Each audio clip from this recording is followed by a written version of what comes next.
Hi to all. Welcome to this general training webinar for Horizon Europe with a focus on Cluster 4. Today we have, though it is a half-day event, it is very dense, the information and the content that we will try to convey to you. And we have 5 different sessions. And the first 3 sessions are dedicated to Cluster 4 destinations about world-leading data and computing technologies, which is Destination 3. Digital and emerging technologies for competitiveness and fit for the Green Deal, which is Destination 4. And we have also the human-centered and ethical development of digital and industrial technologies, which is Destination 6. And we have also 2 other sessions. One is dedicated to the Smart Network Services Joint Undertaking, and the last session is about the Key Digital Technologies Partnership. And we are honored to have many guests, and I am thankful, we are all the organizers, we are very thankful on having for the first session 4 participants from the European Commission who will honor us with their presence and with their presentations. And in this respect, I would like to ask Mr. Serhat Melik, who is the NCP coordinator for and also from the EU Framework Programs Department of TÜBİTAK, to make his opening remarks. And the floor is yours, Serhat, please. Thank you very much, Adamantios. Dear representatives of the European Commission and distinguished researchers from both academia and private sector, welcome to the general and introductory training for Horizon Europe Cluster 4 Digital Goals. My name is Serhat Melik.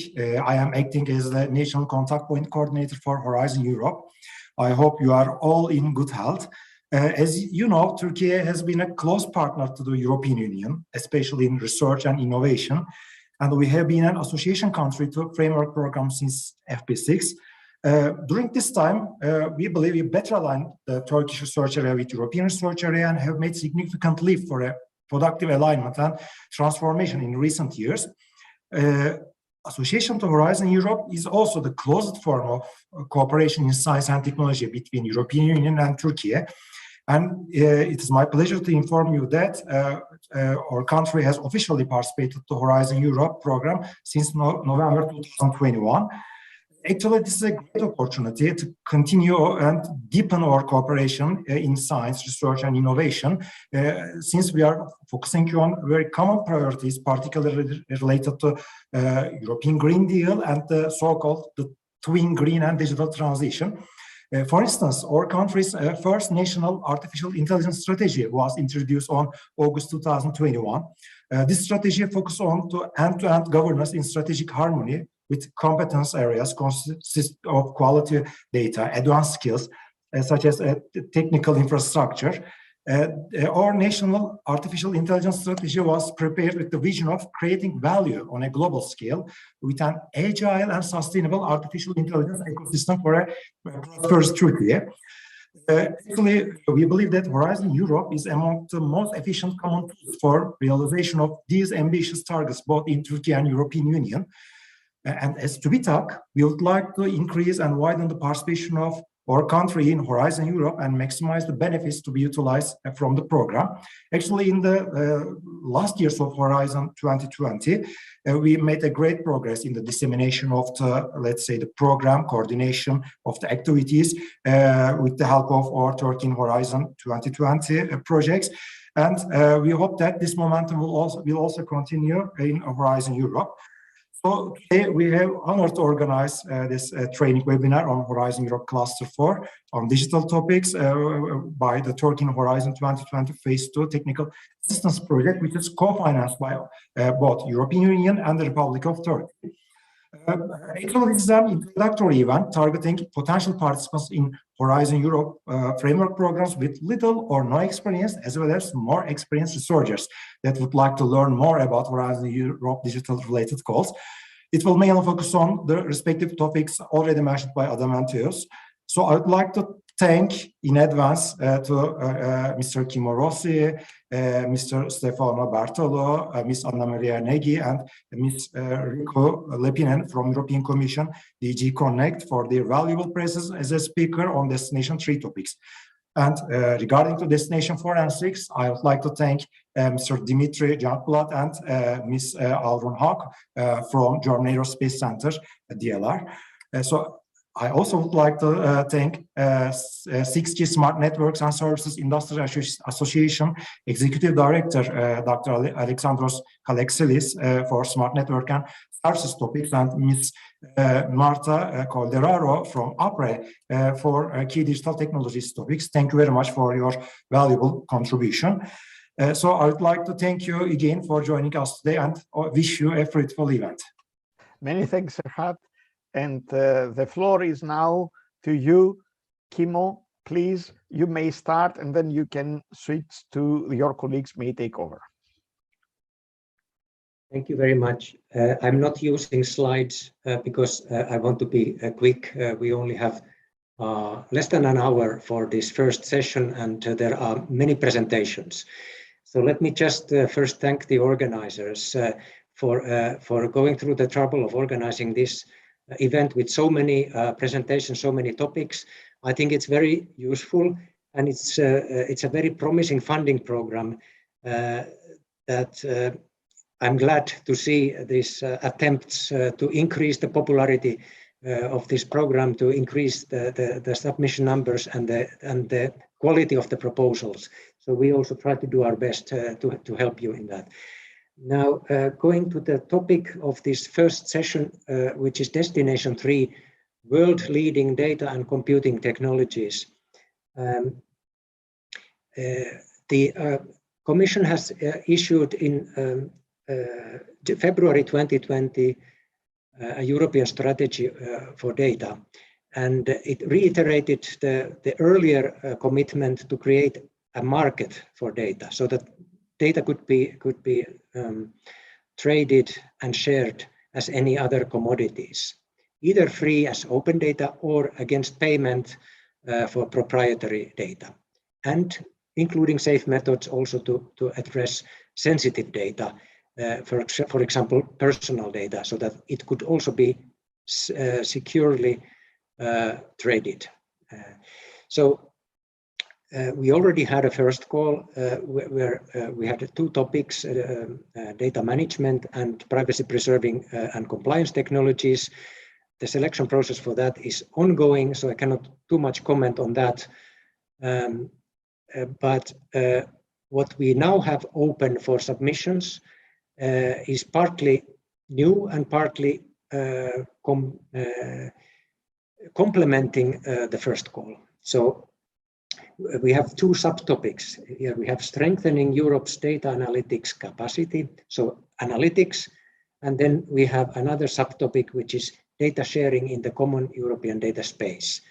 So analytics and data sharing supporting the data spaces that we have announced in the 2020 February communication.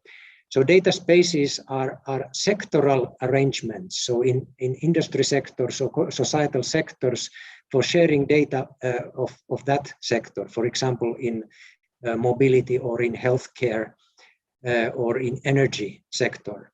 So everything we do in the Horizon Europe program also serves this purpose of setting up common European data spaces in selected key sectors of industry and society. So the three colleagues were already presented that will give presentation on the individual topics. I just want to make a remark first, because we are going to proceed in a slightly different order than you see the topics appearing in the agenda. So just to avoid confusion. The first topic is, like in the agenda, Data 0101. It will be presented by my colleague Stefano Bertolo. But then we will skip the next two topics, the 0102, 0103, and go straight to 0104. So after Stefano, it will be my colleague Anna Maria Nagy, who will present technologies and solutions for data trading, monetizing, exchange, and interoperability. So Stefano's topic is about analytics, but then the next 0104, Anna-Maria's topics will be about creating data markets and data sharing. And then Riku will at the end present 0105, extreme data mining, aggregation and analytics. And that's again under the subheading analytics. So we will present those three topics because we are responsible for those topics. And after that, after these three presentations, you will hear the so-called cloud topics, 0102, 0103. So I'm just saying this that if you are wondering why we are proceeding in a slightly different order than what you see in the agenda. It's because our unit from the Commission, where we are responsible for the topics 1, 4, and 5. So we do those first, topics 1, 4, and 5. And I hope I didn't confuse you already too much, but I give the floor to my colleague Stefano Bertolo, who will present the first topic, 0101. Good morning. Thanks for having us. I have to ask Kemal to please display the slides that I have sent. Thank you very much. Okay, so that is the topic. And so Kemal, next slide, please. Okay, so the point of this topic is to use research and development funding to develop methods for exploiting data, and in order to effect extremely precise outcomes. So analysis, so looking at data assets to figure out what has happened, prediction to extrapolate from what has happened to figure out what might be happening, and decision support. So this is not just about creating theoretically interesting analysis, but to help the person who has to make a decision in an organization, often a commercial one, to make a decision that is appropriate for the business of the organization. And what we are also asking for these proposals is to make these tasks less complex than what they might be looking like in a research environment, and to present insights obtained by these methods in a way that is understandable to the person who has to make that decision. So these are proposals that we are inviting of the research and innovation activities. We have a budget of 33 million euros for this type of activities, and we expect such proposals to be between 8 and 10 million euros. So this is an indicative figure, so it's not a strict requirement, it's not a criterion for evaluation, but this is our expectation. Also important to understand, and this is a novelty of Horizon Europe, the Horizon Europe funding program, is that we are actually being, this time it is prescriptive, and it is a criterion for the evaluation, concerning the technology readiness levels that we are expecting to see in these proposals. So it's not so much important where the technology is at in terms of levels, but what is really important is where it is expected to be if the proposal were to be selected for funding. So the advice that we give to those who are putting together a proposal right now is to be extremely explicit as to why the work they're describing will result in a system that is at technology readiness level 4 or 5 by the end of the project if funded. For a description of those levels, you can refer to General Annex B of the work program. Kemal, next slide, please. Okay. So again, this is all done, as Timo was reminding you in his presentation, in order to make, to turn the European Union into an environment where data economy, where economic activities can depend on data analysis. Also important, as specified in the work program, is that we're asking proposals to, quote unquote, push the limits of what is done. in terms of how large the data assets that you need to work with are, how sparse they are, how noisy, how difficult to integrate, and so on and so on. And if there is an artificial intelligence system in the middle, it's also important to show how the system's analysis can be understood in terms that would make sense to a human. Now, what does pushing the limit means? Well, it means that if someone sends a proposal that describe capabilities that have been described in the literature or perhaps are already existing in the market, that proposal is not a proposal that we are interested in funding, because it is not adding any capabilities to the world that don't already exist.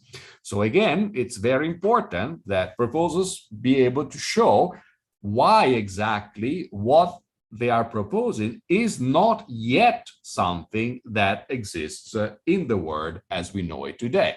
But in fact, in the world as we can expect it to be over the next 18 months, let's say, because that's when the work would begin for the project.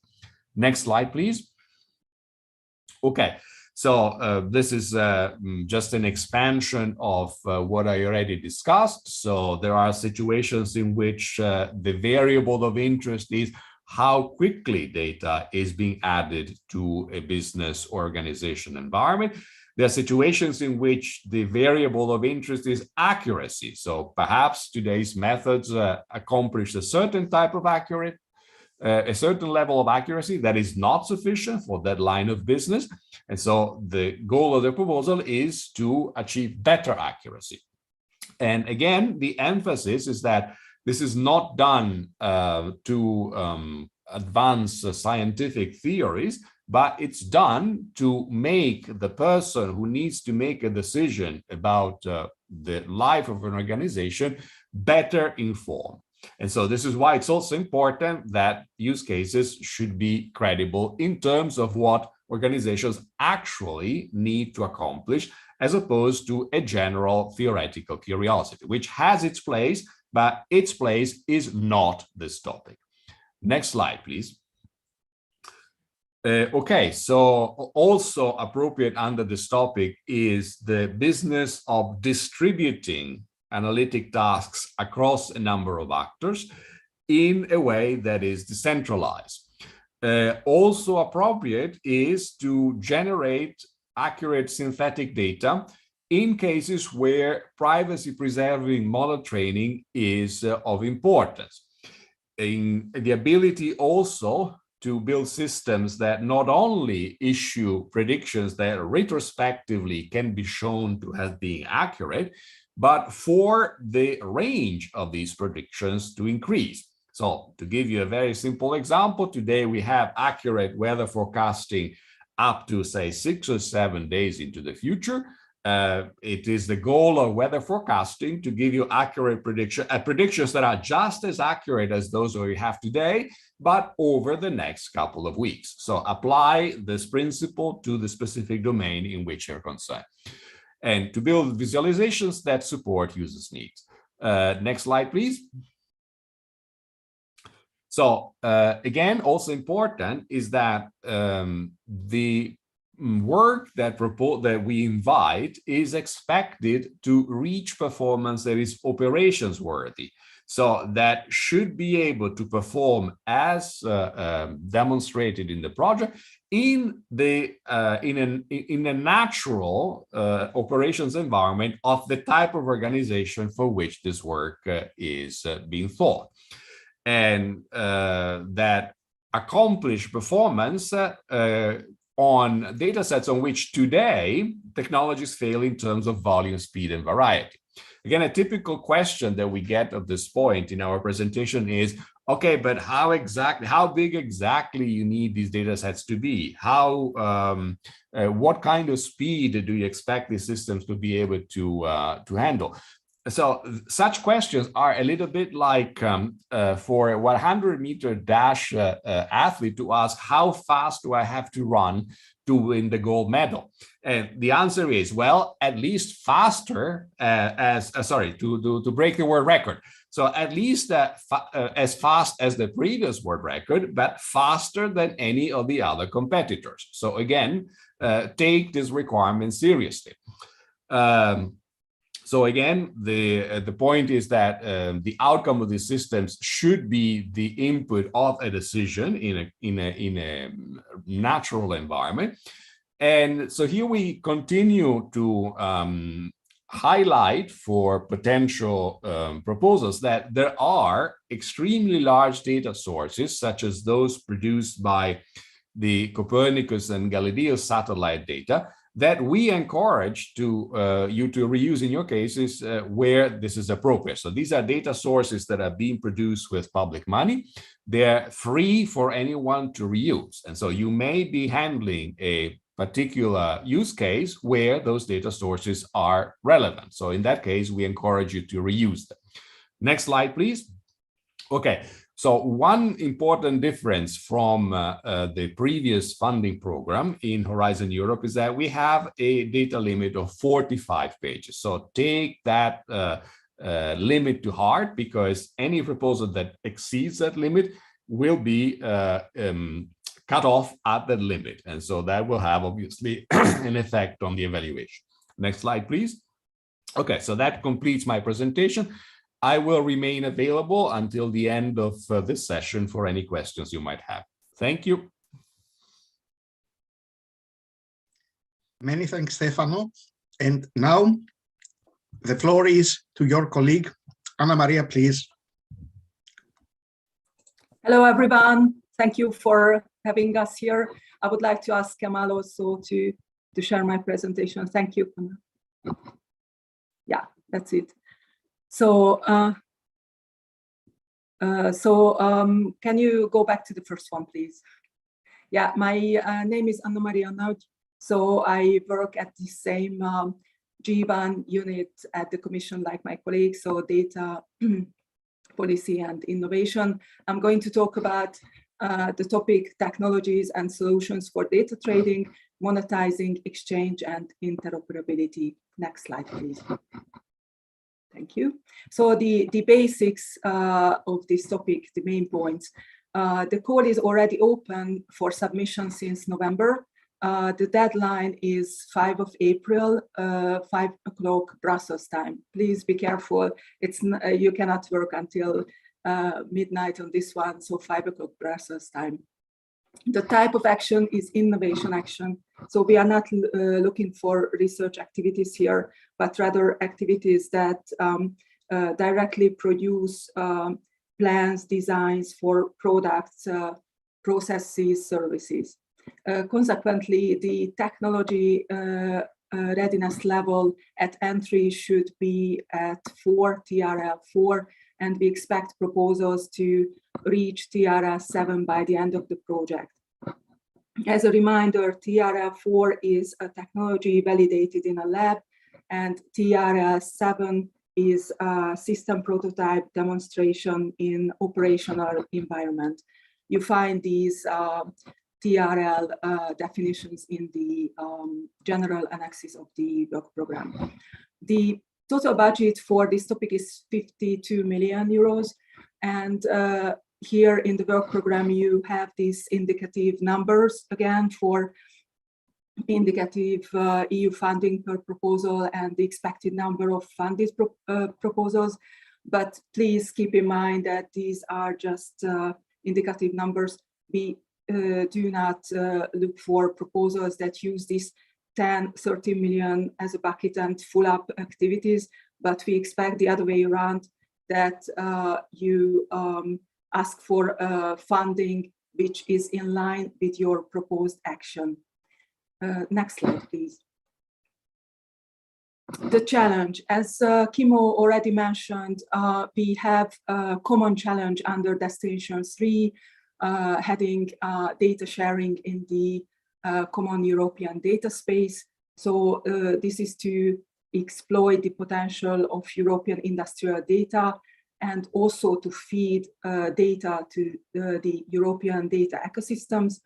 to promote data sharing, trading, and reuse, foster collaboration, building on existing initiatives, and at the same time, of course, in full compliance with the ethical and legal framework relating to security and privacy. Next slide, please.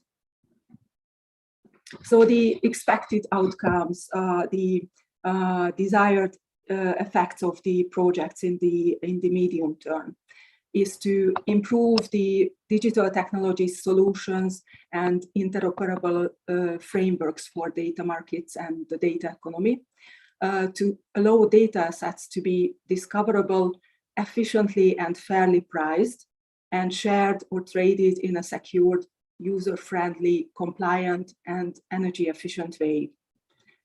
Also, we expect proposals to promote the development of a European industrial ecosystem, which is capable of digital autonomy. Next slide, please. So the scope, the area of innovation that needs to be tackled here is technologies, solutions, frameworks that facilitate the collection, sharing, storing, processing, trading, and reusing of data that satisfy the needs of data providers, data brokers, data users, data subjects, and of course, in full compliance with the legal framework. We are looking for practical and scalable solutions for handling large amounts of transactions while being energy efficient. Also, the emphasis is on approaches that ensure data and metadata interoperability, allowing smooth data sharing. Projects funded under this topic should develop and demonstrate practical, mature end-to-end systems, and they should build on the results of work on data platforms. Here I would like to mention the ongoing projects funded under ICT 13 H2020 topic, and other privacy-preserving technologies and computing technologies funded under Horizon 2020 and Horizon Europe program. Next slide, please. Also, the emphasis, so we expect proposals to develop and support data spaces of realistic scope and size, deployable in real-world applications in various application areas. Projects expected to support the deployment of the common European data spaces under the parallel ongoing Digital Europe program. We expect projects to build on and create links with other European data sharing schemes and potential emerging data user, data innovator communities. We expect projects to contribute to European technological autonomy in data sharing. Next slide, please. And here in my last slide, I just put some useful links. So background, policy background that Kimmo mentioned as well. Also the link to the Digital Europe program. And I think it's also useful to mention here the recordings of the recent videos on the recent Horizon Europe Info Day, which was last year organized by the Commission. You find all these at the portal as well, at the available. Next slide, please. And thank you very much for your interest in this topic, and thank you for the organizers for having us here. Thank you. Thank you, Anna Maria. And the audience should feel comfortable to come up with questions now and or at the end of the session, that we can discuss all these questions that relate with Destination 3. So now the floor is yours, Riku, please. Thank you very much. Let me share my presentation. Tell me when you see it, and I will put it in Yes, we see it. presentation mode. Mode, Just yeah. 1 second. Okay, so what I will do is I will minimize here this. And I will, in the interest of bandwidth, I will stop my video. I hope that's okay. So my name is Riku Leppänen. I also work for the European Commission in the unit Data Policy and Innovation of DG Connect, the same unit as my colleagues Stefano, Anna Maria, and Kimmo. So just 1 second. Okay, so here this topic is the data 0105 extreme data mining, aggregation and analytics technologies and solutions. Here we have an indicative topic budget of 30 million, and we expect the EU contribution per project to be 5 million. And here this is the research and innovation action, which is also sort of gives a hint from the TRL levels that are expected at the start and at the end of the proposed project. So the TRL levels can be found in the general annex B of the work program on page 10. Please, I would advise you to go visit that page, because the TRL levels range from 1 to 9, 9 being the highest TRL level, which is for a product ready to ship for market. So the TRL level 3 is experimental proof of concept, and the 5 is technology validated in relevant environments. So this is a same slide that was already explained by my colleagues, but here we are on destination 3, world leading data and computing technologies, under the heading of strengthening Europe's data analytics capacity. So here we are talking about data mining in a new context. So we need data for AI, so good quality data that can be used by the AI systems of the future, and data for human use.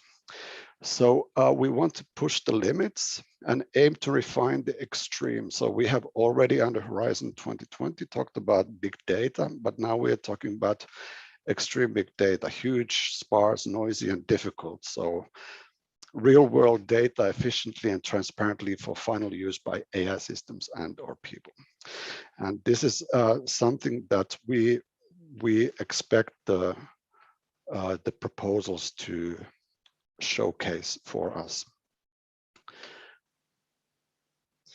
So the expected outcome is for these proposed projects results to contribute to the following expected outcomes.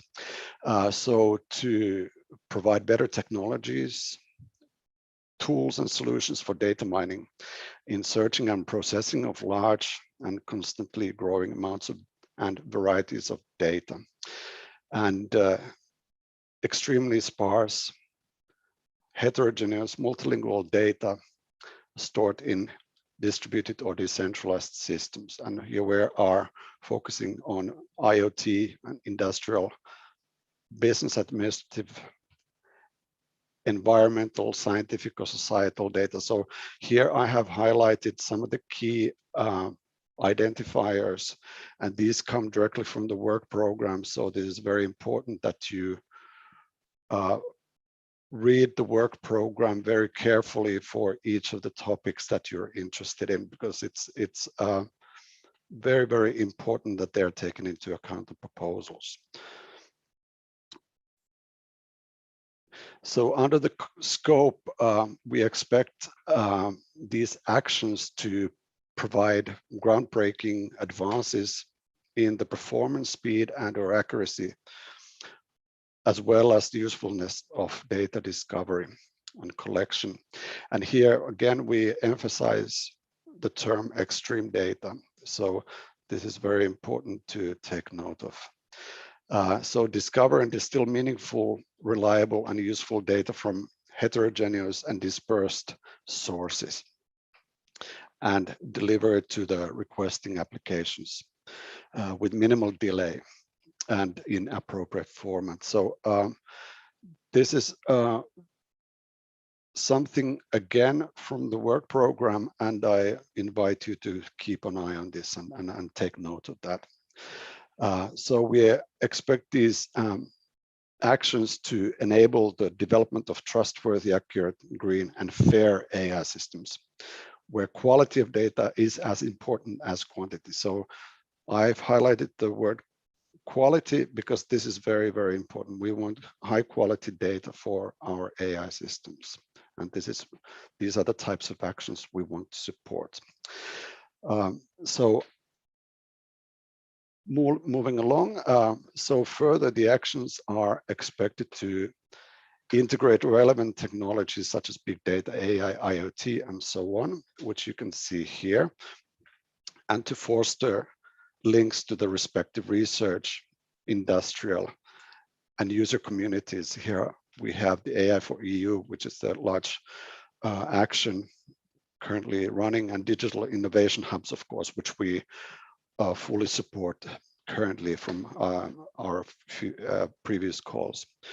And also here we have indicated, like already mentioned by Stefano, for instance, that we want these actions to use European data sources such as Copernicus. These are our satellite systems which feed in continuously very high quality and large amounts of extreme data. And this is something we encourage the proposers to take into account. But here I finalize it by words where appropriate, so it's not something that is absolute necessity, but it is really gives you an idea that it should be perhaps taken into account. So this brings the end of my presentation, and here I also would like to emphasize the, as already mentioned by Stefano, that the proposals are expected to be 45 pages long instead of the 70 that you are used to under Horizon 2020. So this may give you some extra challenges to write good proposals, but we have already noted from our previous topics and calls that this can be done, so it should not stop you from presenting us with high quality proposals. So thank you very much. Thank you, Rico. And I expect now that the audience can come up with questions, and I don't see many questions yet. I may take the opportunity to make a comment and then complement this with one question. So I was personally involved in European research projects since the time of the third framework program, which is long ago. At that time, I started as a research assistant, and I still remember at some point it was around 2000, so it was in the midst of the fifth framework program, that I remember one partner in a project who mentioned to me that there is a young project officer named Kimmo Rossi, and now before some minutes I realized that it is now 22 years since that time. So I'm very honored that we had all your presentations with us, and I come up now with one question, which is actually partly comment and partly a question that you might share your experience from your side, from the Commission side, and it's informal, so there is nothing there that should be regarded as formal. But what I see is that people nowadays, they care more about winning and not about the process. And usually it is the process that makes people win in life, in business, and in every context. How would you regard the current zeitgeist from consortia? So you think that they are now more professional, but as I said before, in order to be professional, professionals don't always win. And what I see from my side, and I would like also Dimitris perhaps to comment from his side, that he experiences every day how the people are preparing proposals and preparing research agendas, that it's an obsession to win and not to learn. And actually what makes someone win is after someone has learned a game, a profession, a discipline, something, and may have achieved to become better in that area. So which means that avoiding to learn, which comes many times from failures, will not make someone winner. So what would be a relaxed comment from your side? Not only to Kimmo, but also to Stefano and Anna Maria and Riku. If I start, thank you, Ariamantios, and thanks for reminding me of year 2000 when I started the job. I also remember it like yesterday. It was the framework program. Yeah. It was the changeover between the fourth and fifth framework program, which just started at that time. Those were the days. If you ask about this winning. Obsession to win, of course. Exactly. There are different ways of seeing this, and of course I fully subscribe what Stefano said in his presentation, that if you want to stand out from the masses, you have to do better than what previous exercises have done, or what is already on the market, and what previous projects have done. That's obvious. So. And then you have to also do better than your competitors, which is the other proposers in the same call, because we are both going to measure the proposals and put them in a ranking order. And then we will fund from the top of that list as many as we can using the budget that we have. So that's unfortunately how the place, in a certain way, it is Olympics mechanics. But on the other hand, I would say that our evaluators that we use for evaluating the proposals, they see through the proposal, they see through the nice words and the playing with words to the real content. And at least we tell them to look into the real essence and content of the proposals, and not so much of the playing with words, because anybody can play with words. Also to look at the evidence behind the words. So that I would not be too worried about that. We are seeking for excellence, so that's true. If that's what the winning attitude means, then we are looking for excellence and novelties, new approaches, which may be risky. So they carry the risk of losing. So they carry the risk of failure within the project. But we are fine with that if the solution is, excellent enough and has impact, and the implementation is also in order, because these are the three things that evaluators will be looking at: the excellence, the impact, so what difference the project will make, and then the implementation, how has the project been designed and implemented. These three things, if they are in order, then you have very good chances. Yeah. Oh, and actually from my side, and I think Dimitris will support this opinion, is that these new templates, they are facilitating more that people can stick and focus to the substance than to peripheral aspects. And in this respect, it's not something that is a bureaucratic process, because there were some comments there that people were complaining, and that actually no scientist would put serious time in writing proposals, and it might be mainly that consultants might do this. But I think that there is space for all, for coexistence, and actually it is not the case that people who can provide something there that we have experienced also is that this impact summary, where someone has to provide in 6 different components all information about the proposal, is something that actually in many cases people should start from this and they leave it for the end, and they are unable to fill it out. So which might be for me a reason to consider whether it might be worth to submit a proposal that you still don't have exactly defined which are the target groups, the needs that you address, and all this. I don't know why we don't have questions, and perhaps people feel uncomfortable to ask you questions, though I think that it should be quite the opposite. And if there are no questions, Kemal, from the audience, we can then proceed to Dimitri's presentation. He will present two other calls, 02 and 03, Dimitri. So please feel comfortable to share your screen and start your presentation. Thank you, Damanios. Before I start my presentation, I guess you can already see my screen, correct? Yes, yes. I would like also to comment on the previous discussion we had concerning, let's say, the best way of winning a project. I think that especially for research and innovation actions that start at low TRLs, researchers and applicants should walk beyond their comfort zone. This is, I would say, an imperative.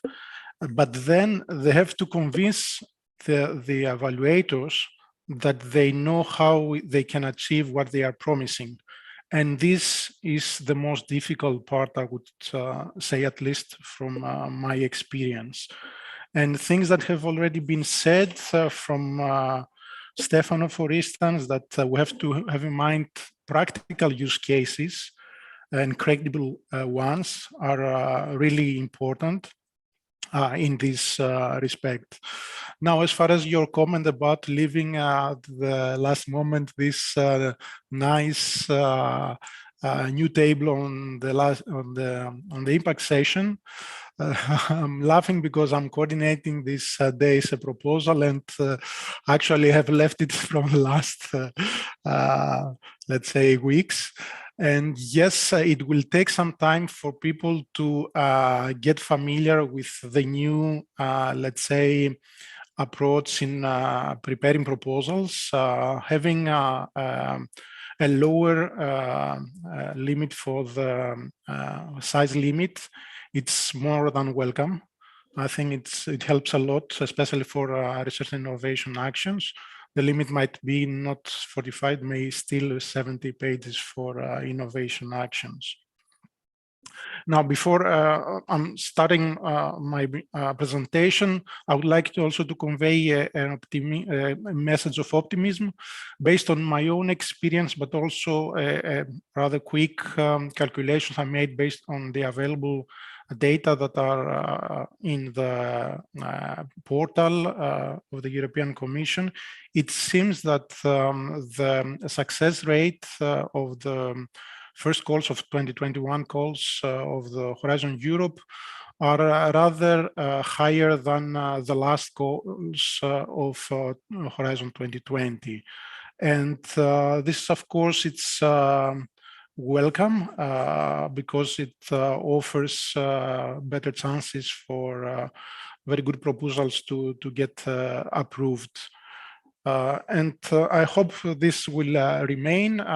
The success rates I've seen are almost in all cases above 20%. There are some topics that I checked that are around 10 to 15%. But it seems that there are good chances that almost all very good proposals could be approved. At least this is my feeling, and I would like to pass this message of optimism. Now, as far as my presentation, I will go through quickly two topics in the same destination that have to do, however, with a different set of technologies, about computing technologies, about the architecture of future data-driven systems, or how they should be organized and be supported by different tools. The overall budget for these two topics is 90 million, and the deadline on April 5th. Now, the first topic is about the cognitive cloud. So it's a computing continuum from cloud to the edge, enabled by artificial intelligence. we expect that I'm expecting that around 10 projects will be approved based on the indicative budget of 4 to 6 million euro per of the work program. The starting TRL is quite low. It's TRL2, so concepts, technological concepts just formulated, so very low TRL as a starting point, whereas the end TRL is at environment. So I guess some hardware in the loop type of validation could be adopted here. Now, the key word that I've seen through the topic is more often in the text is the adaptability, adaptable, being adaptive, and this adaptability of this Cloud Edge framework, the resource management to the services that this framework will support and provide, to the load balancing. So it's also related to, as well as the processing capacity of this framework, of these systems under this framework. They cover different, the expected outcomes cover different users and contexts. So applicants will be able to suggest their own approaches. And trustworthiness is again been pointed out as the previous, some of the previous topics also mentioned. It is also important to notice that energy efficiency is being within the expected outcomes. So although at cloud level resources might seem to be unlimited, whereas at the end we have certain constraints and limitations in the resources, there is an expected outcome to reduce the actual consumption of energy. So this gives a limitation to the cloud level as well. Now, as far as the scope is concerned, artificial intelligence play an important role at the cloud management layer. Integration of diverse computing and data environments, seamless, transparent, and trustworthy integration. And again, the application of artificial intelligence, not just, at least to my understanding, not just as machine learning applications, but a more holistic approach towards this cloud to edge continuum. Adaptation, again, we can see it in the scope very clearly to the growing complexity of requirements and the exponential increase of data. Of course, interoperability challenges are part of these really complicated, really complex systems and applications. Now, I've found a few projects that I think that are quite related to this topic, already approved under Horizon 2020. And I'm just pointed here for the participants to look at them, to get ideas about what research activities have already been funded, but also to look for potential partners. Now, moving to the second topic on this computing technologies part, it's about programming tools for decentralized intelligence and swarms. It is again a research innovation action, again low TRL at the end of the project at validation lab scale. The available budget is 40 million euro, whereas the project, the indicative size of project is between 4 and 8 million euro. And this, at least to my understanding, gives us a number of 5 to 7 projects to be approved at the end of the day. Now here, agility and secure architectures for collaborative smart nodes are one of the expected outcomes. You see that European strength and Europe's position are highlighted here. I think, at least to my understanding, that it's important to build the activities, the project activities, the proposed project activities on European available technology and infrastructure. This is, to my understanding, important. Programming environments are expected for smart edge-connected nodes and dynamic groups of nodes in relation to the swarms, in swarm intelligence, etc. Dynamic open environments and tools are also expected to avoid, for instance, vendor lock-in. And one of the outcomes, which I think it's very closely related to the expected impact of these projects, the medium to long-term impact, is the strengthening of the position of Europe in the next generation of smart systems. And the scope, again, in line with the expected outcomes, to develop agile and secure architecture. Security is a major challenge in that kind of decentralized systems, because you at the edge you have the low, or at device level you have these constraints in terms of resource capacity, and then you might not be able to apply complex and resource intensive security solutions and protocols. And energy efficiency is again within the objectives of this topic. Tools for decentralized device and edge intelligence, innovative mesh architectures and mixed topologies in support of tactile internet and swarm intelligence. Here also within the scope, it's a paradigm shift from programming environments for individual devices to dynamic groups of devices like swarms. So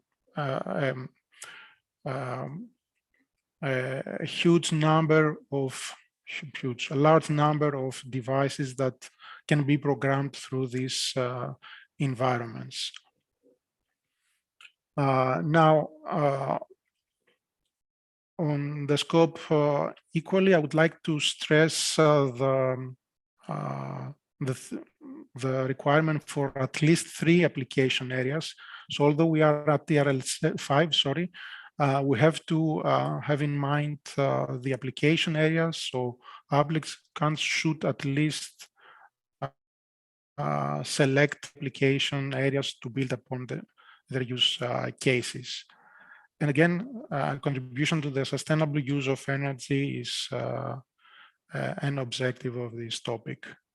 Now, for this topic, I didn't find much of projects, relevant projects. Of course, there are a lot of projects on drones, AUVs, UAVs, etc. But I think that one that comes to my mind, at least when we are talking about decentralized applications, is blockchain and distributed ledger technologies. This could be a basis for innovative, let's say, projects on this topic.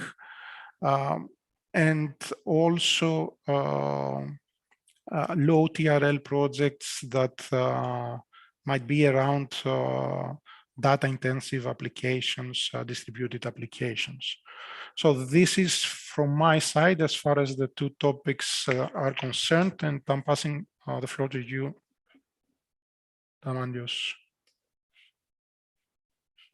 Thanks, Dimitri. I'm worried because we still don't have any questions. So I wish we had many questions and we might have a problem to accommodate them. But I know perhaps people, they are all aware that we have very little time. So actually, you thank to all of you from session 1 because you managed very well with time management. So we are only 3 minutes late. And in this respect, I would like to pass the floor to our next speaker, and Dr. Alrun Hauke. Alrun will stay with us for 2 sessions, so we will be very happy to have you in these 2 sessions, Alrun, and we are aware also that you are recovering from a health difficulty, which is not uncommon nowadays. So we are very happy that you are with us today. And some biographical information for Alrun. After studying physics at Cardiff University in Wales, Alrun joined the group of Professor Karl Leo at Technical University in Dresden in Germany for a PhD in organic electronics, which he obtained in 2016. After this, he worked as a postdoc at Philipps University in Marburg, again in Germany, with a focus on organic semiconductor physics. And 1 year ago, Alrun joined DLR, which is the German Aerospace Center, and in particular, the Project Management Agency.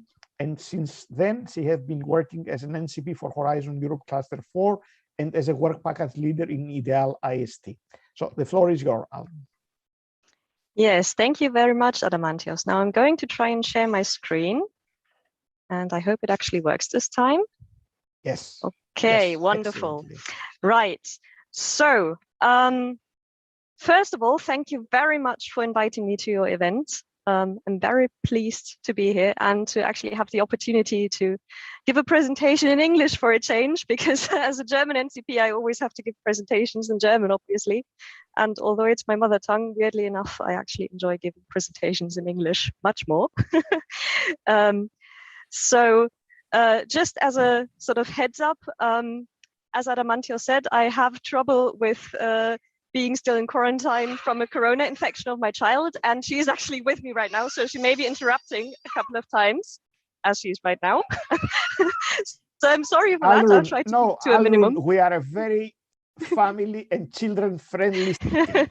Yeah, and Right. most of us, we may Yes. have our own children, some of them may be older than yours, but no, Probably. very comfortable. Yeah. Yeah, okay. So in this first session, I'm going to present some topics from Destination 4 of Cluster 4, Digital Industry and Space. But before I want to do that, I want to briefly introduce my organization.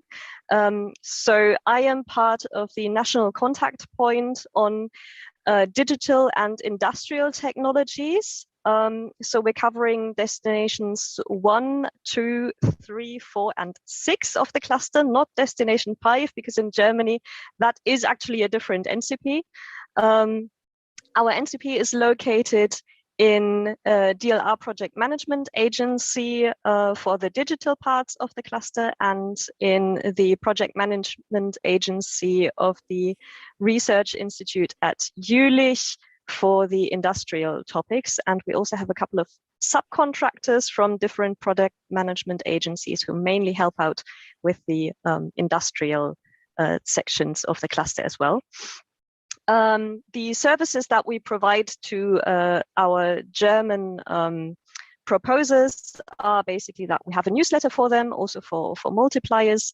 We offer things like checking idea papers and project outlines to see which topic they might actually fit to. We do proposal checks and give feedback, or we organize proposal checks with actual evaluators from the European Union. We assist with partner search to a certain extent, and we also have a couple of services for multipliers. And because we're commissioned and funded by the German Ministry of Education and Research, all these services are obviously completely free for proposers. And of course, we're also working strictly confidentially, as basically all the NCPs in Europe are doing. So that is basically me and my colleagues. If you're interested in looking us up, we have a website as well. And if you want to find other German NCPs because you have a question that's specific to German legislation, for example, or other things to do about Germany and Horizon Europe, then you can also check the German website for Horizon Europe, and you'll find all the NCPs there.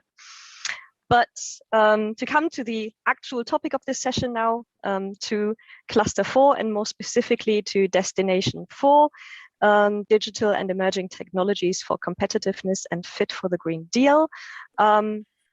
I want to say one thing in advance, because I think it might have skipped the notice of some people, and I think it's quite an important notice, and I'll come back to that in a second. The work program for this cluster has actually been updated on the 15th of December. Because it was so close to Christmas, I think some people might have missed it. For the previous session, this was not so relevant because that, as far as I know, haven't been any changes there. But for this session and for the next session also, this is actually a relevant note because there have been changes to deadlines, which are highly relevant for the topics that I'm going to present. So I just wanted to say that in advance. And I'm going to come back to it whenever it is relevant for a specific topic. Right, so Destination 4.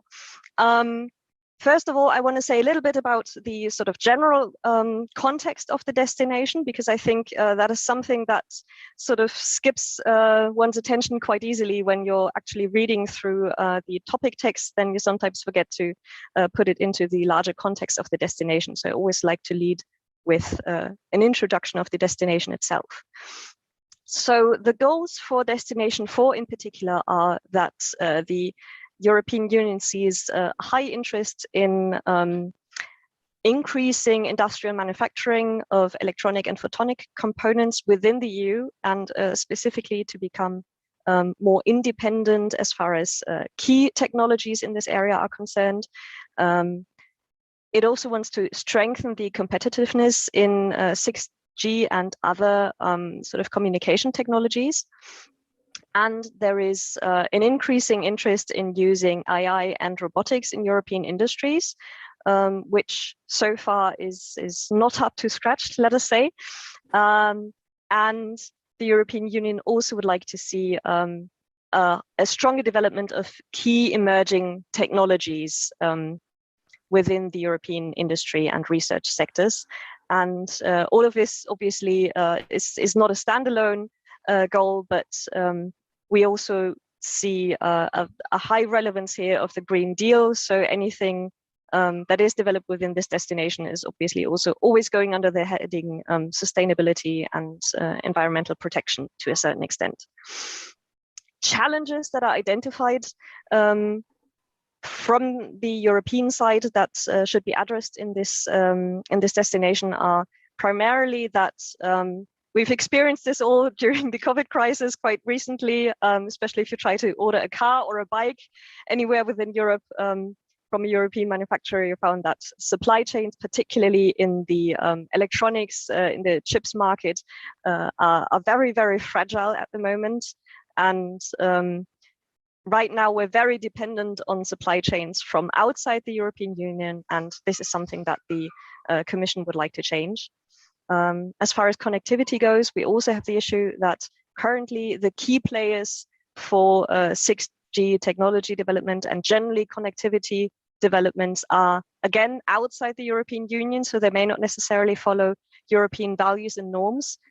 So again, this is something that needs to be addressed in order to protect European interests and values.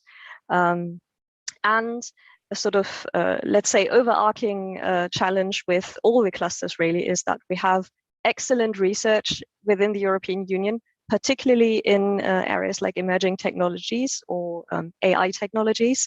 But the uptake of the developments that are made within these research sectors by European industries or by European citizens is quite low. And this, again, is something that clearly needs to change and is addressed particularly within this destination.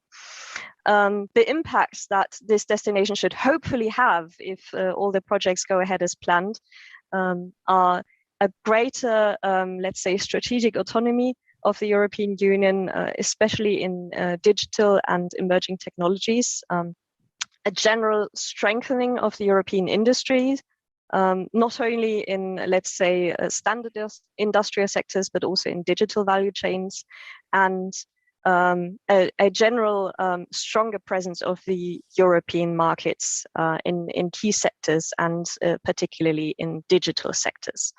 So this is what is trying to be accomplished. And for this year, so for 2022, we actually have two calls within this destination. One is the one that I'm going to present first, or some topics of this call I'm going to present first, and all of these have a deadline which is approaching quite quickly. So on the 5th of April already, and the second call this year will open in June, and the deadline is actually set for the 16th of November. So there's plenty of time to apply for topics in this second call. Now, first of all, in this first call, we have a section ultra-low power processors. The aim of topics in this section generally, so for both years, is to develop low power, low environmental impact, secure and particularly trusted components and software. Note the emphasis on trusted. Also to increase, like I said, Europe's representation in the chips market, particularly in the microprocessor market, to become more autonomous and to deal with this issue of dependence on non-European markets. And this is addressed to a certain extent in the work program. So in topics like the one I'm going to present in a second, but it's also represented quite strongly in the joint undertaking Key Digital Technologies, which my colleague Marta from APRA is going to present in the evening session. So I'm not going to say anything more about that. Instead, I want to present one of the topics that are on the agenda for today, and this is the topic Digital Emerging 126, so open source for cloud-based services. This is a research and innovation action. Like I said, the deadline is already the 5th of April, and the project funding foreseen for this topic by the Commission is somewhere in the range of 4 to 6 million euros, with a total budget of 22 million euros. So you can estimate roughly how many topics might be funded here.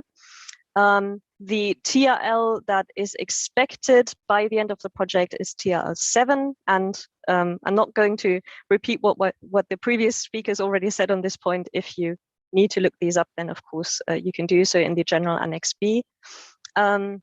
What is actually expected in this topic is the development of virtual environments, methods, and tools. So simulations of targeted architectures for cloud-based services, for example, development and coordination with relevant software distributions, open source interfaces.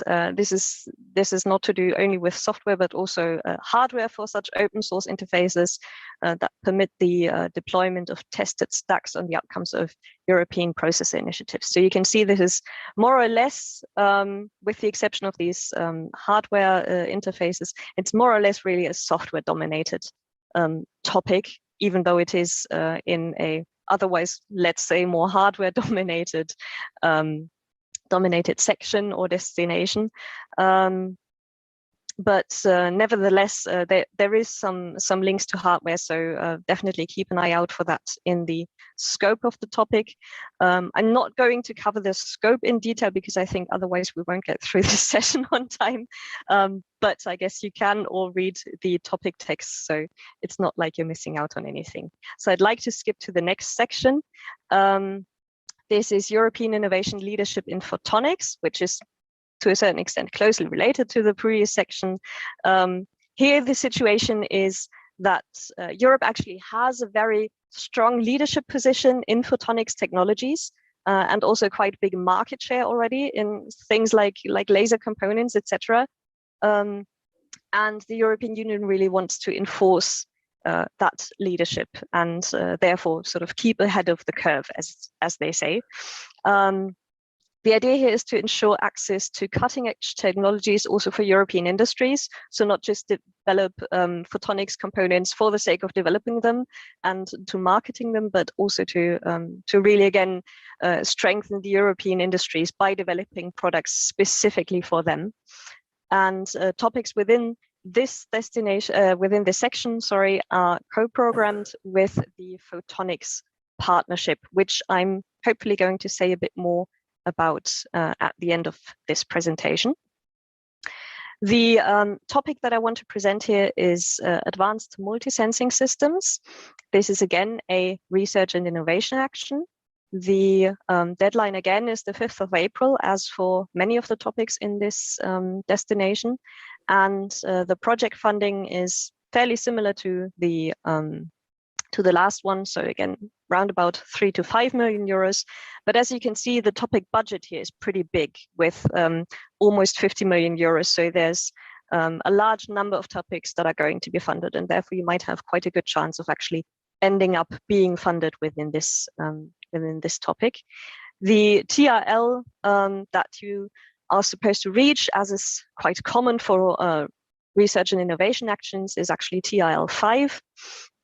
And what is specifically expected in this section or in this topic is to develop next generation multi-sensing photonic and electronic systems. So again, sort of staying ahead of the curve, having the state of the art developed within Europe, really, to again support the European open strategic autonomy, particularly on the photonics market, and keep an eye on those Green Deal objectives. So obviously photonics is going to be a big leader in that field, and this needs to be kept in mind here when developing new components.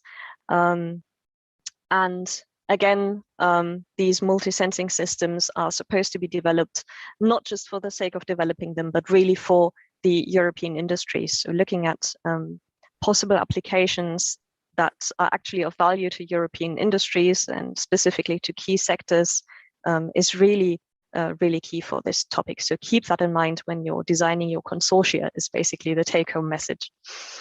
The next section that I would like to present is the one on European leadership in emerging and enabling technologies. Here, the aim is to identify early technologies that have the potential to become leading technologies in the future within Europe, and to establish leadership in these technologies as early on as possible. So to really not only just again research these technologies, but to have industry involvement from the start, so that the uptake of these technologies by European industries can be as fast and as efficient as possible. One of the topics that is still open for proposals in this section is the one on advanced characterization methodologies to assess and predict the health and environment risks of nanomaterials. This is again a research and innovation action with a finishing TRL of around 5. And as you can see, once again, a fairly large budget for the overall topic compared to the project funding. So again, a fairly high chance of getting actual funding for your project. And what you're supposed to do here is to develop high resolution imaging methods for quantification and characterization of nanomaterials, like nanoplastics, for example, but these can also be other nanomaterials in complex matrices, and to determine their transformations in such complex environments, and also to increase the availability of validated protocols to advance both nanosafety studies and materials characterization. Now, I realize that many of you are probably thinking, what is this topic doing in Destination 4? It sounds like a materials topic. So strictly speaking, you would probably expect it more in one of the other destinations, but the point here is actually, and this is clarified a little bit better in the scope of this topic, the point here is actually that the Commission expects a large contribution of advanced modeling approaches, so digital approaches to actually doing these kinds of characterizations and identifications. So this is why it's been placed in this Destination 4. Okay, so the expected outcomes read more like material science, but the actual technologies that you're developing are indeed more digital technologies. then the second to last section I want to present, I'm sorry, it's being a bit loud here. Gleich, mein Schatz, gleich. The second to last section here is on innovation in AI, data, and robotics. I'm sorry, I'm just going to have to get my child, I think, because otherwise she might be screaming. I told you that you should be feeling very comfortable. We extremely appreciate that actually you are with us today, and you can do some crisis management there. And what we can do now, so that you have some time and please feel very comfortable, is that we can have these statistics that we asked you, Kemal, to collect, so that we can show there what is the feeling there, the collective feeling of the participants about how familiar they feel with the calls. Or it is okay, Alun, and you can continue, and we can have this session with the statistics between when you complete this session and before you go to the next. Okay, so I think that's okay. Yeah, I think that would be better. Let's do it that way. Then we have a short break. Yeah. Okay, please. Yeah. Okay. Yeah. Right. So the second to last section that I want to present is on innovation in AI, data, and robotics. And here the goal is really to use the latest advances in AI and in robotics as a contribution to the European Green Deal. So developing sustainable and energy efficient AI and robotic systems is really key in this section. And what these systems are supposed to do, so sort of the application area is supposed to be to help skilled workers in their daily tasks, right? So we're looking at industry applications, at applications like the agri-food sector, things like that. Possibly even applications in hospitals where sort of more physical systems may be needed, and to improve working conditions in European markets, and performance and efficiency of workers, and of let's say, standard processes in European industries through AI and robotic solutions. Another goal is to optimize value chains and goods and services to make them as, let's say, as little error prone as possible, for example, by checking fabrication processes as early on as possible, and yeah, to have these supply chains as environmentally friendly as possible, basically. And the topics within this section are developed as part of a co-programmed partnership. Again, in this case, it's the AI, data, and robotics partnership, which again, I want to say a little bit about at the end of this section. The topic that I want to present here is, first of all, AI, data, and robotics for industry optimization. And this is an innovation action. So the TRL that you are supposed to reach at the end of your project is a little bit higher than with the research and innovation actions classically. So the expected TRL at the end is somewhere between 6 to 7.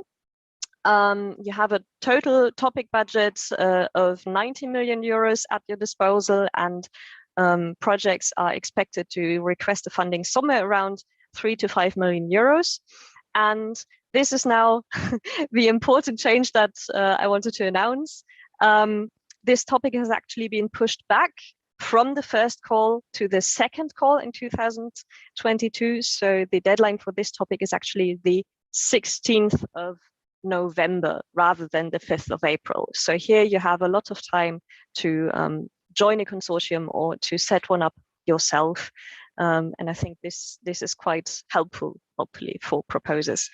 What is specifically expected for this topic is to develop adaptable AI, data science, and robotics solutions for European industries in particular, and to improve working conditions and environmental sustainability within these industries. Okay, so think about robotics applications in production lines, think about work processes where heavy lifting is part of the general workflow, things like that, anywhere within this area where you can see AI and robotics solutions, this is the topic to go for. Then a closely related section is the next one, tomorrow's deployable robots, efficient, robust, safe, adaptive, and trusted. The aim here is to develop a new generation of robotics that are actually using AI as an improvement to their skills, also their robustness for handling new situations, for their energy efficiency, while maintaining higher operation speeds. So we're looking at superhuman performance paired with energy efficiency. That sounds like quite a high stake. We're also looking at greater autonomy here and better performance in extreme physical conditions, such as uneven terrains, difficult weather situations, difficult climate situations in general, in vitro processes, or airborne solutions, so drones and similar solutions. Also, what is supposed to be done is to develop new intelligent robotics concepts that can do, for example, collaborative work or distributed swarm work, and highly reconfigurable robot solutions that can easily be adapted to different application scenarios. And again, topics within this section are developed as part of the co-programmed partnership AI, data, and robotics. There are two topics within this section that are still open or will be open once again for proposals. One is pushing the limits of physical intelligence and performance. This is a research and innovation action with a project funding of around 4 million euros as an estimate. And again, you can see the topic budget is fairly large here, a total budget of almost 29 million euros.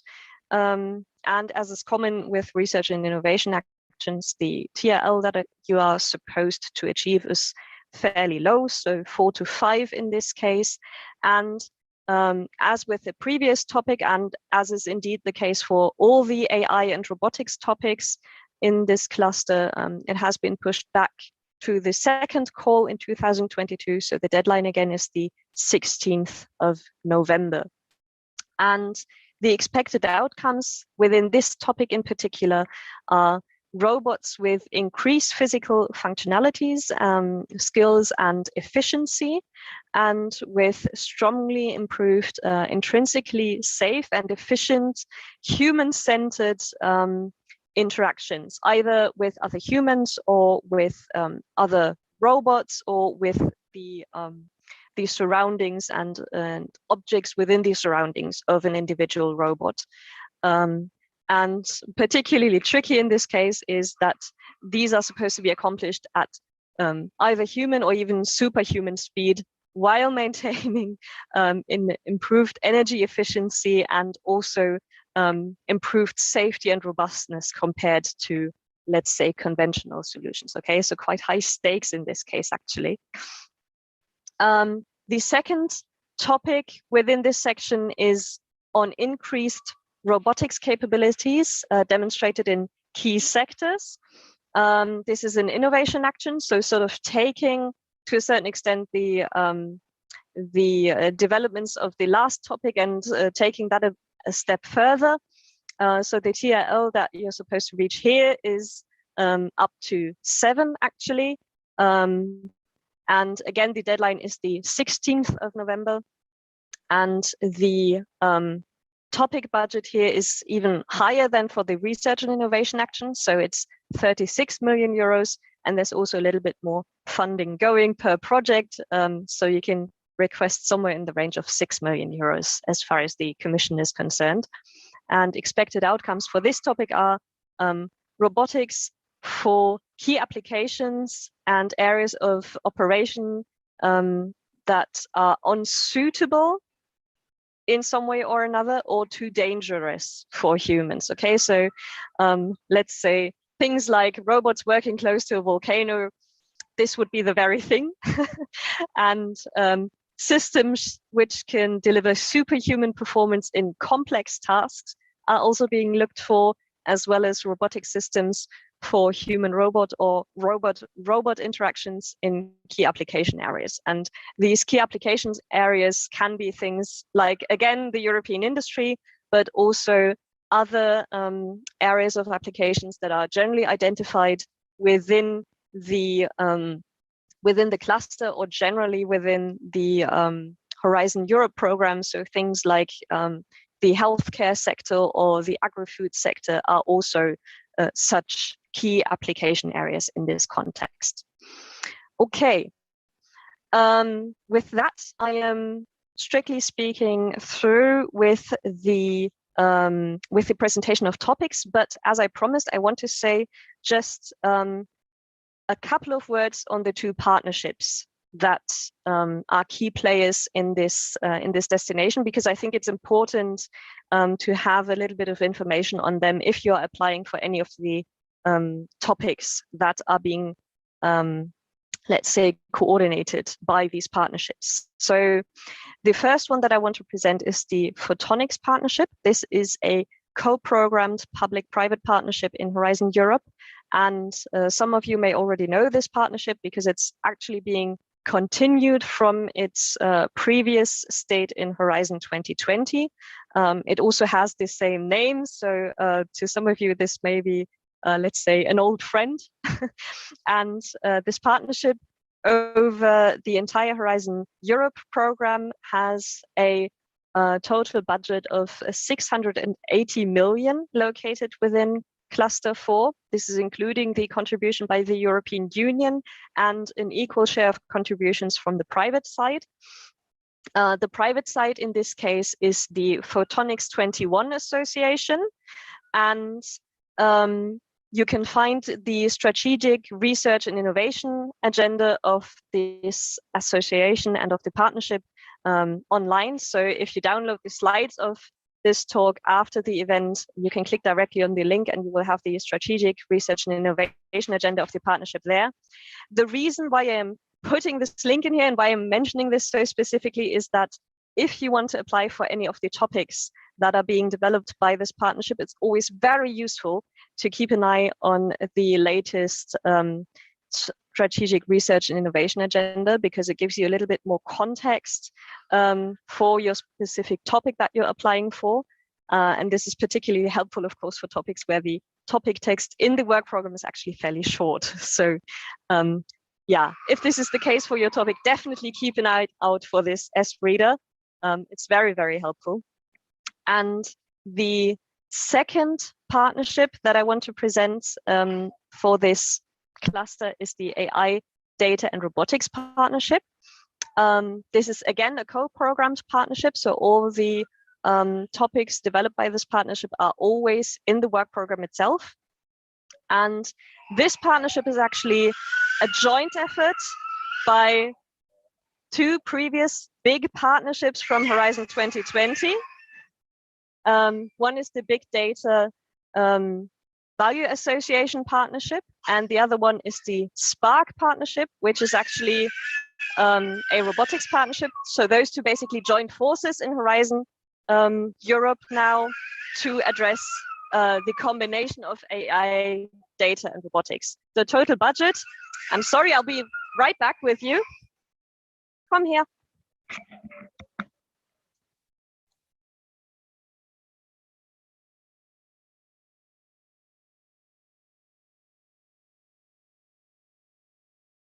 Right.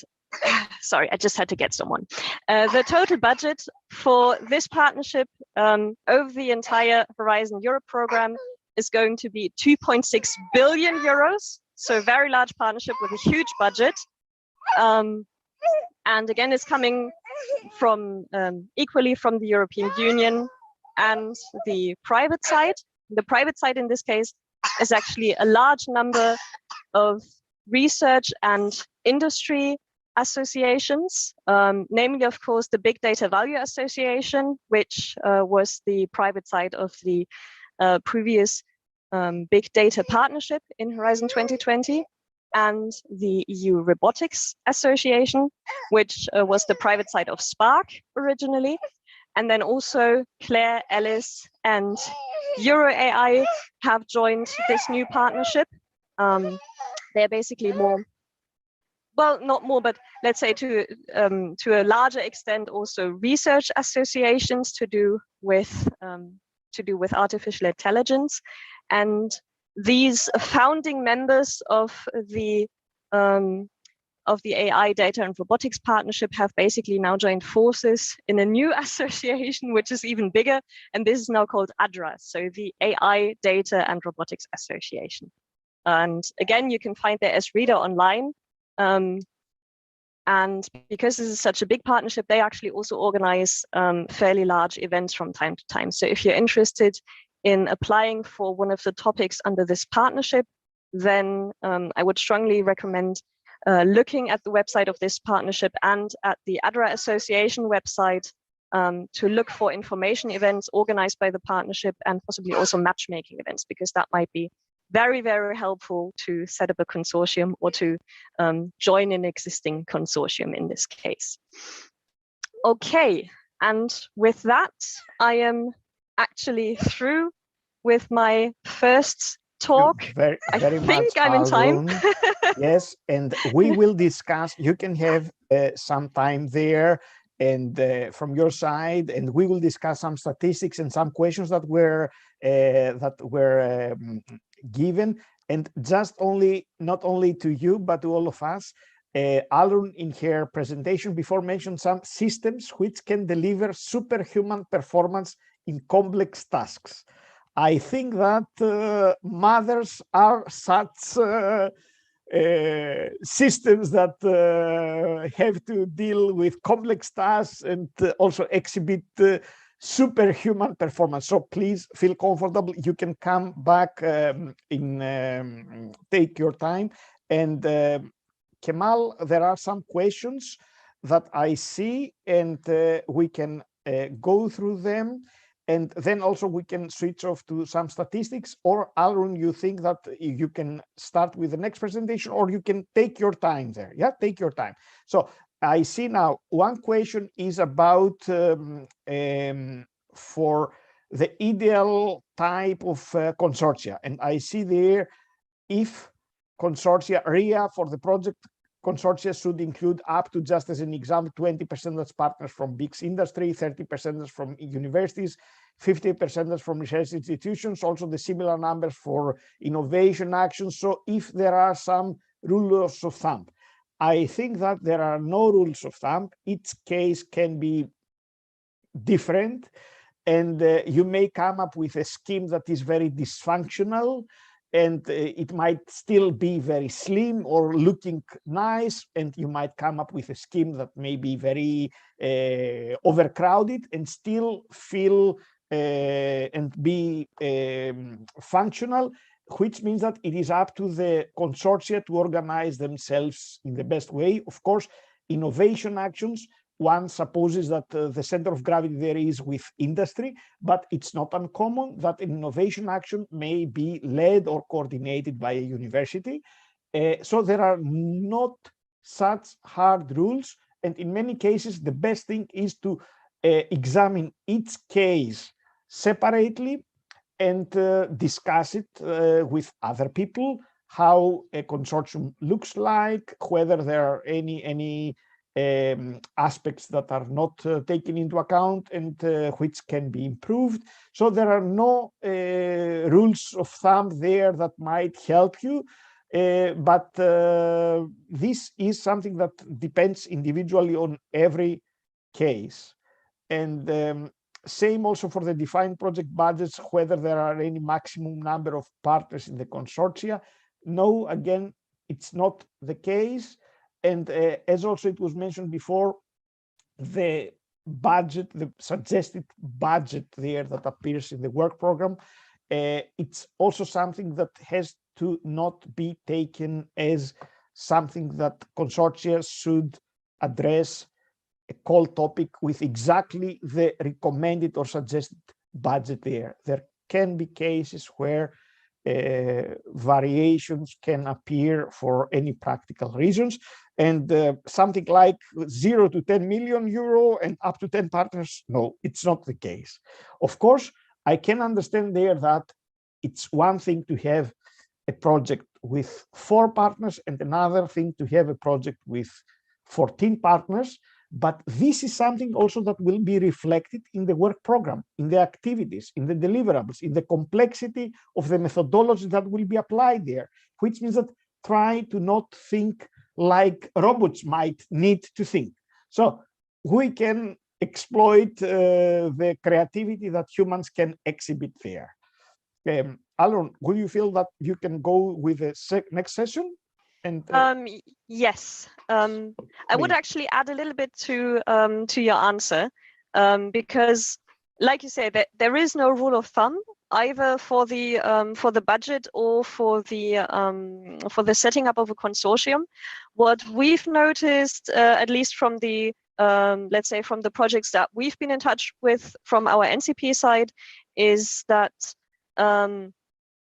often the coordinator of a successful project tends to be a university, purely, I think, for the reason that at least in Germany, university people often have a lot of third-party funding to do anyway, so they're very experienced at this sort of, setting up a consortium, writing a proposal, that kind of thing.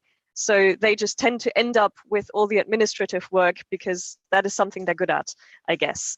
But the situation, I think, might be different in other countries. So depending on where the where the coordinator of the project comes from, it may not necessarily have to be a university. But in Germany, it's quite common that that universities tend to take the administrative load. And if I may say so, unfortunately, the administrative load is often taken by a PhD student or a postdoc. Which is not uncommon at all. Yeah, exactly. But yeah, this is definitely something to look out for, I guess. And as far as the budget goes, I think you are, of course, right. There again is not really a rule of thumb, and you don't have to stick with the suggestions that the Commission presents in the work program. What I would say, though, is you have to keep in mind that the large majority of the budget is going towards the actual funding of personnel costs. So if you have a small indicative budget of, let's say, 2 million euros, it's fairly unrealistic that you're going to be able to fund a consortium with 15 partners. Okay, so let's say realistically, I think there is actually a rule of thumb, which is make sure that you can cover personnel costs out of the budget, because that's going to be probably like 70 to 80% of the funding that you need to request. So that is something to keep in mind. And I think that is something, at least as a sort of first-time proposer, one perhaps tends to underestimate, because especially if you come from a country where perhaps personnel costs aren't so large, you might be quite surprised if you take on partners from countries where personnel costs are really, really high. Suddenly your total project budget goes up by quite a lot just by including that partner, even if they have a small contribution. So yeah, that is something to keep in mind. There. Yeah. And how much, in many cases, there are organizations that they have a very high labor rate, and at the end it might be again some PhD student who will actually be involved, who will not have such a high labor rate at all. Yeah, these are asymmetries that happen a lot. Yeah. So how would you like that we proceed? You may start with your next session, or that we play the statistics and you have some time there. What do you prefer best? If you want to quickly play the statistics, that would be good, because then I can help my daughter with the technical issue, and then I'll be right back. Please, yeah. So many thanks. And Kemal, you now may take the screen and present us the statistics, which Dimitri will comment. So the first question is about whether there is experience on participation on Horizon. Yeah. It's Kemal speaking. It would be good to remind our audience they can still vote. Yeah. It's open now, and they can use QR code or go slido.com and write the hashtag as digital, and they can still vote. It's active now. Thank you. Okay. Yeah. And please also feel free to come back with questions, and the questions that will not be answered today, please send them to the help desk and send them directly even to the panelists. So feel very comfortable to make the best out of this event, not only during the event time, but also afterwards. So please, Dimitri, you may comment with them. Yes, I see that although the participants are balanced between those that participated and not participated in previous calls and project, it seems that none of them have coordinated a proposal. So, of course, for the calls that are very close, if they have already leading a consortium, it's not feasible at this stage, but some of the calls with a deadline later on in the second half of the year could be a case for them. What is important, however, is to ensure that coordination from Turkey is justified. Some of the call topics, I'm not sure about this, but I will make the comment, have a strong, let's say, link with strengthening the European industry, and I don't know to which extent this relates to the strategic, to this policy for strategic autonomy of the European Union. So you have to work with, in these cases, with your NCPs. So for Excel proposals, it seems that there are some participants that have experience. So for the key digital technologies topic later in the agenda, there will be some relevant participants, so that there is an interest on it. Right, so focus on data and computing technologies. I can see that, please. And as it's quite reasonable that a lot of the participants have a strong expertise in artificial intelligence. So 2/3 of the participants. We may go to the next one. Okay, this is also, I wouldn't expect that more than half, around half, sorry, of the participants will have strong expertise in sensing technology. So this is something that is also relevant because there is a topic that is also on sensing technologies. And this is related also to the photonics partnership. So I would also encourage participants to go to the portal and try to network with this partnership if they didn't do that already. So yeah, this is important.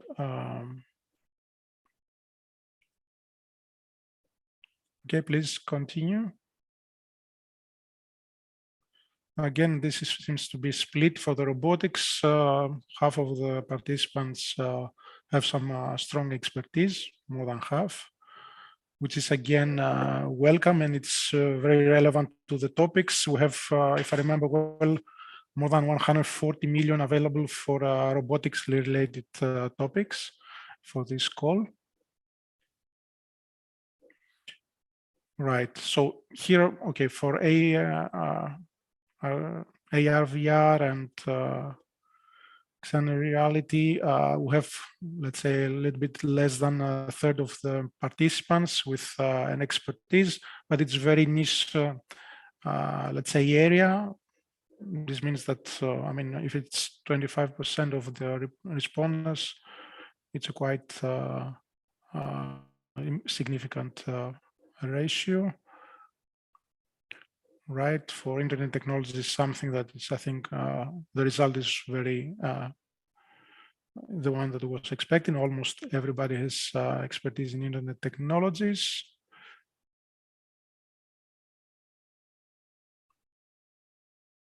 All right, and again, for 5G and 6G technologies, we have a third of the participants that replied to participate in this questionnaire. They have strong expertise, which is again welcome.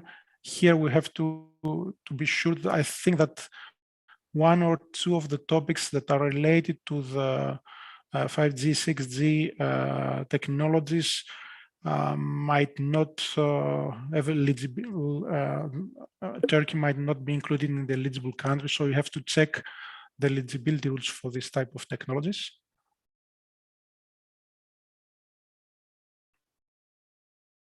Okay, so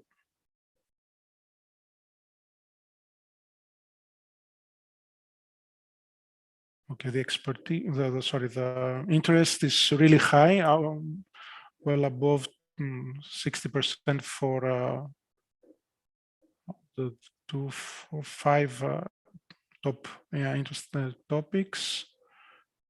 And then if you can go on the list or the topics that have the least interest, attract the least interest, can we see these? This is the 28% is the, I see kind of discrepancy because the interest that is expressed for sensor technologies is rather low, around 1/3, whereas the experience is quite high in the previous part of the questionnaire. So I would say that some participants could reconsider their priorities and may try to join a consortium in this area.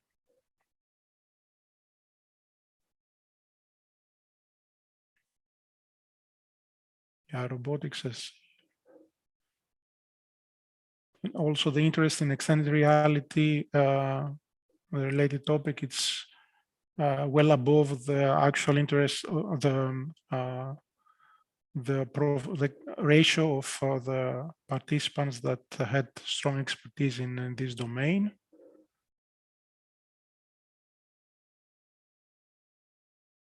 Okay, I don't think something else that's attracts my attention.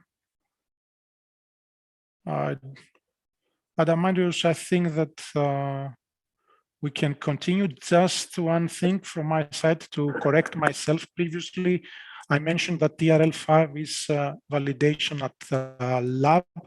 Actually, it's not. It's validation at the relevant environment. And I would like once again to pinpoint that we have to go to the relevant annex so that we ensure that we take well into consideration the right level of technology readiness. Okay, so then we start the next session, which is session 3. It is again Alun with us, who will present Destination 6, which is the human-centered and ethical development for digital and industrial technologies. Alun, please. Yes, thank you. Okay, so this last destination in the work program, Destination 6, on human-centered and ethical development of digital and industrial technologies is, as the name suggests, all about human-centered technologies.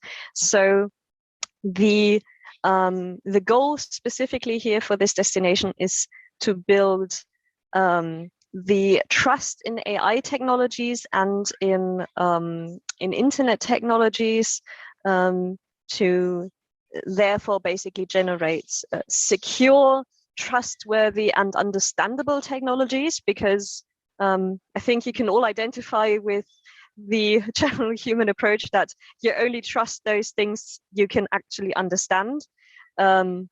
So really having explainable technologies here that even end users perhaps can understand is really key in this destination. And also to develop digital education solutions, which build on new technologies such as AI or extended reality and other forms of immersive and interactive applications. Again, I think the point that the Commission is trying to make here is very clear, right? We still are in the middle of a pandemic where schools might have to be closed on short notice, and yeah, teaching courses that were supposed to be happening at university may suddenly have to happen online. And so I think the motivation for this destination does not really need further explaining at this stage.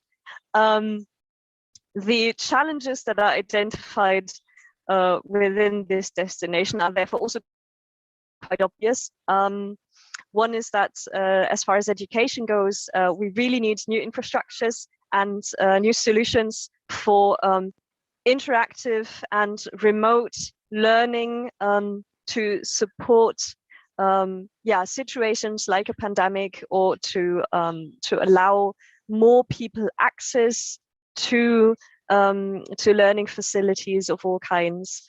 And like I said, trust is a big issue for all forms of digital technologies, really.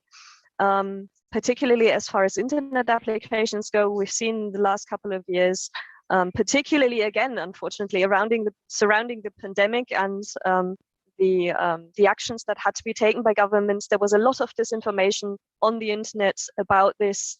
There's increasing reports of data thefts and of data manipulation and manipulation of people even by disinformation. These are growing threats on the internet, and therefore trust in internet technologies really needs to be reestablished. And obviously technologies have to be developed which allow people to build trust in internet technologies again. So fighting against disinformation and data theft is really key again for the European Union, and also part of this destination, therefore.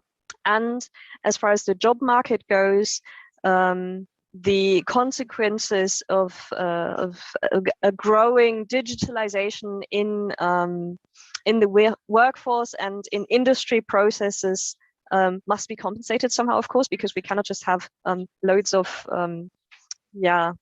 people without jobs and people being forced out of jobs by robots developed in Destination 4.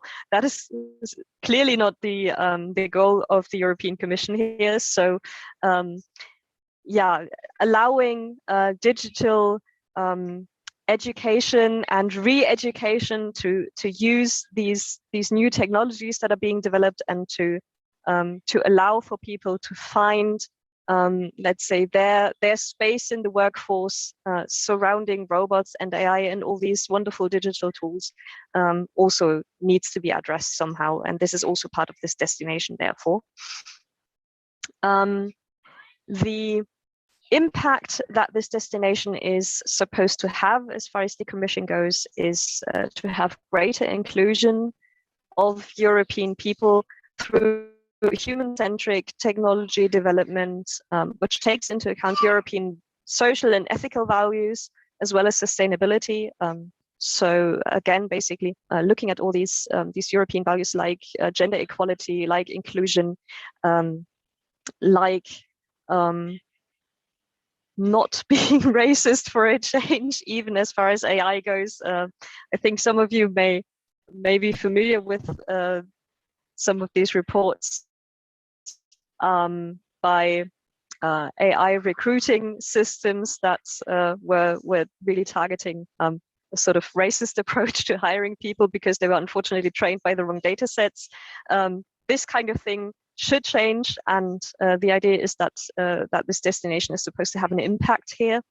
And also the hope is that efforts within this destination will create sustainable, high quality jobs by, like I said, reducing the skill mismatch that we currently have as far as digital applications and the qualification of the workforce for using digital applications goes, and to empower the workforce and again take into account ethical considerations when developing new technologies that are supposed to be for humans and used by humans.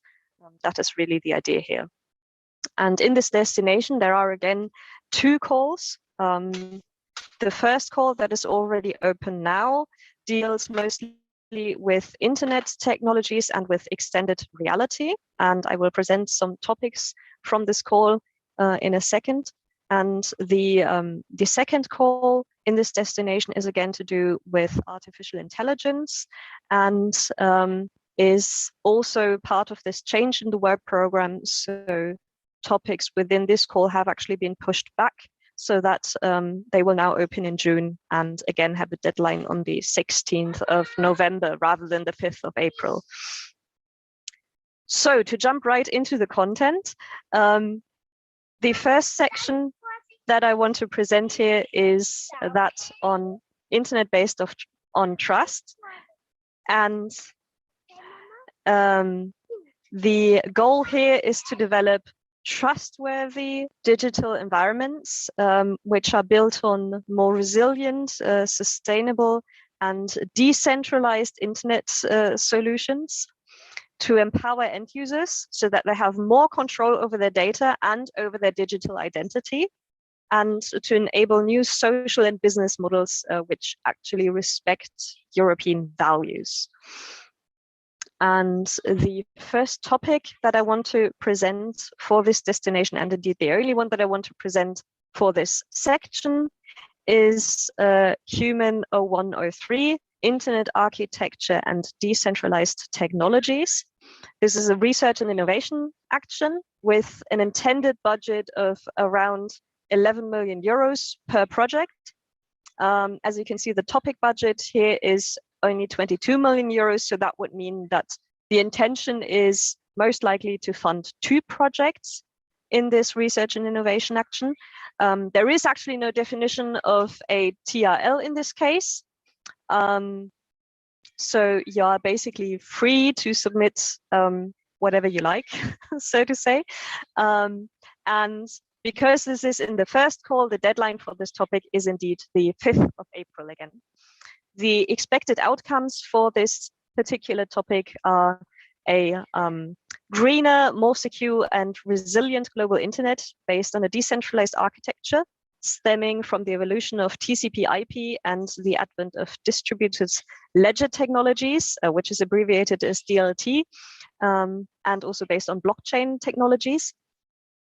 Increased European competitiveness and open strategic autonomy in core internet technologies, again with DLT and blockchain, which reinforce the European internet and blockchain ecosystem and excellence in research and innovation.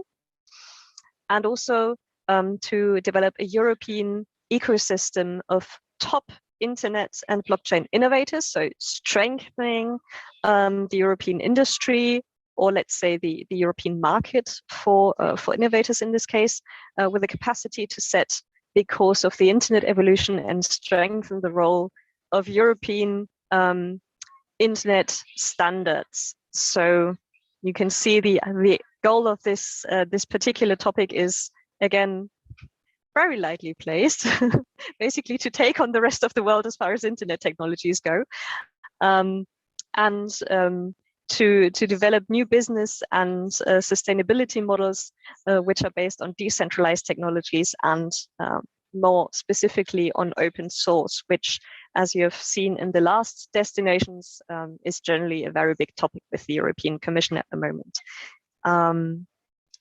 So this is the topic on in the section of Internet of Trust, which I wanted to present, and I want to move on to a somewhat larger section for today, which is a section on extended reality. The goal here is to gain industrial leadership in extended reality technologies and immersive environments, while ensuring the European values of privacy, ethics, and inclusiveness, and to support the digital transformation of education through using these technologies. And the first topic that I want to present in this section is the one on extended reality technologies. This is very broadly phrased. It's a research and innovation action with a total budget of 90 million euros, and projects are expected to request a funding of, let's say, 5 to 8 million euros approximately. the TRL that you are expected to reach by the end is again 4 to 5. So again, very, very common amongst the research and innovation actions that you've seen so far. And again, because this is in the first call for this year, the deadline is already the 5th of April. And the expected outcomes for this topic are basically innovative extended reality applications for both industry and society, which integrate technologies such as advanced visualization, 3D, augmented or virtual reality experiences, and human-machine interaction and cooperation, with a focus on well-designed and fully tested scenarios in real-world environments. While this is a research and innovation action, that last criterion basically already tells you that you need to have end user involvement here quite strongly, so that you can basically meet this expected outcome of testing in real world environments. Okay, so keep that definitely in mind if you want to apply for this topic. The second topic in this section is extended reality learning, engage and interact. So this targets specifically learning applications. It's an innovation action where the finishing TRL is expected to be around 6 to 7. The project funding that is suggested here is indeed pretty much the same as for the previous topic. And the total budget here is slightly larger with 21.5 million euros. And again, this topic has a deadline on the 5th of April as well. And keeping in mind, it's 5 o'clock Brussels time on the 5th of April. So do keep that one in mind.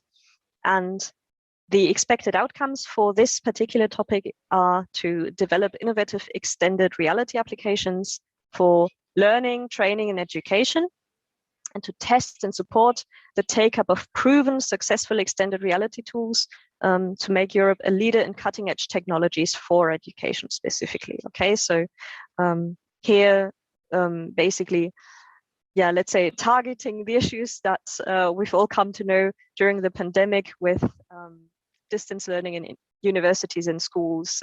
This kind of thing is really key here to focus on these, and also on ideas like retraining software for workforces in industry. This kind of thing is what is expected here. And then the last section in this destination, which is located entirely in the second call for 2022, is leadership in AI based on trust. The goal here is to generate artificial intelligence solutions which are verifiable, which are robust, and which are transparent and therefore trustworthy. Also to develop new excellent levels of AI, so to strengthen the research ecosystem in Europe, which is focused on artificial intelligence and on autonomous robots. And proposals in this section are particularly encouraged also to link with other European institutions like the EIT and the KICs. And also, again, as the name of this section, I guess, suggests, topics within this section are also co-programmed with the AI Data and Robotics Partnership, which I already presented to you in the last session. And there are 2 topics which will be open in this section. The first one is AI for human empowerment, which is a research and innovation action with a total budget of 60 million euros. Proposals are expected to ask somewhere around 4 million euros as a budget. And the finishing TRL that is expected here is once again 4 to 5. So let's say the standard for the research and innovation actions. And because this is part of the second call in 2022, the deadline here is again the 16th of November. So same as the robotics and AI topics in Destination 4. And the expected outcomes here are truly mixed human AI initiatives for human empowerment and trustworthy hybrid decision support systems. And one thing that you need to keep in mind, particularly for this topic, but also I guess for other topics where human involvement is mentioned, it usually says somewhere in the text, possibly at the very end, that you are expected or at least encouraged to involve social sciences and humanities in these topics. Okay, so wherever human involvement is mentioned, you should also consider involving social science and humanities to cover that human involvement and the impacts of technology solutions that you develop on society and on humans. Okay, so keep that definitely in mind. For the second topic, this is not so relevant because the second topic is a European network of AI excellence centers expanding the European AI lighthouse. This is once again a research and innovation action with a fairly large intended projects budget of 11.5 million or thereabouts for each project. The total topic budget, however, is only 34 million euros. So you can expect that only, let's say, 2 to 3 topics will, 2 to 3 projects will most likely get funding here. The finishing TRL is once again 4 to 5, and the deadline is also the 16th of November. And for this topic in particular, the expected outcomes are scientific progress in artificial intelligence, addressing major challenges which hamper its deployment, and establishing a new pillar of the European AI Lighthouse. To those who are unfamiliar with this term, the European Lighthouse Initiative on Artificial Intelligence was established already in Horizon 2020. And if you actually look back on artificial intelligence projects in Horizon 2020, you will see that a lot of them are actually linking with these Lighthouse initiatives. So you can look that up, that's already existing. And here you are basically expected to contribute to this initiative and yeah, to reinforce the leading European AI community and to sort of unify that community. So the intent behind this topic is basically to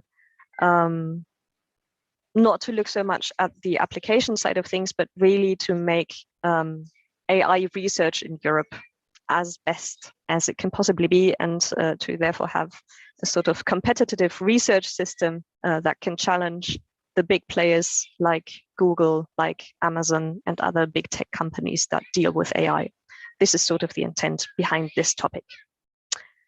Okay, with that, I am already through with the presentation of the actual topics in this destination, but I actually wanted to leave you with a bit more information that I hope will help to answer some of the questions in the chat as well.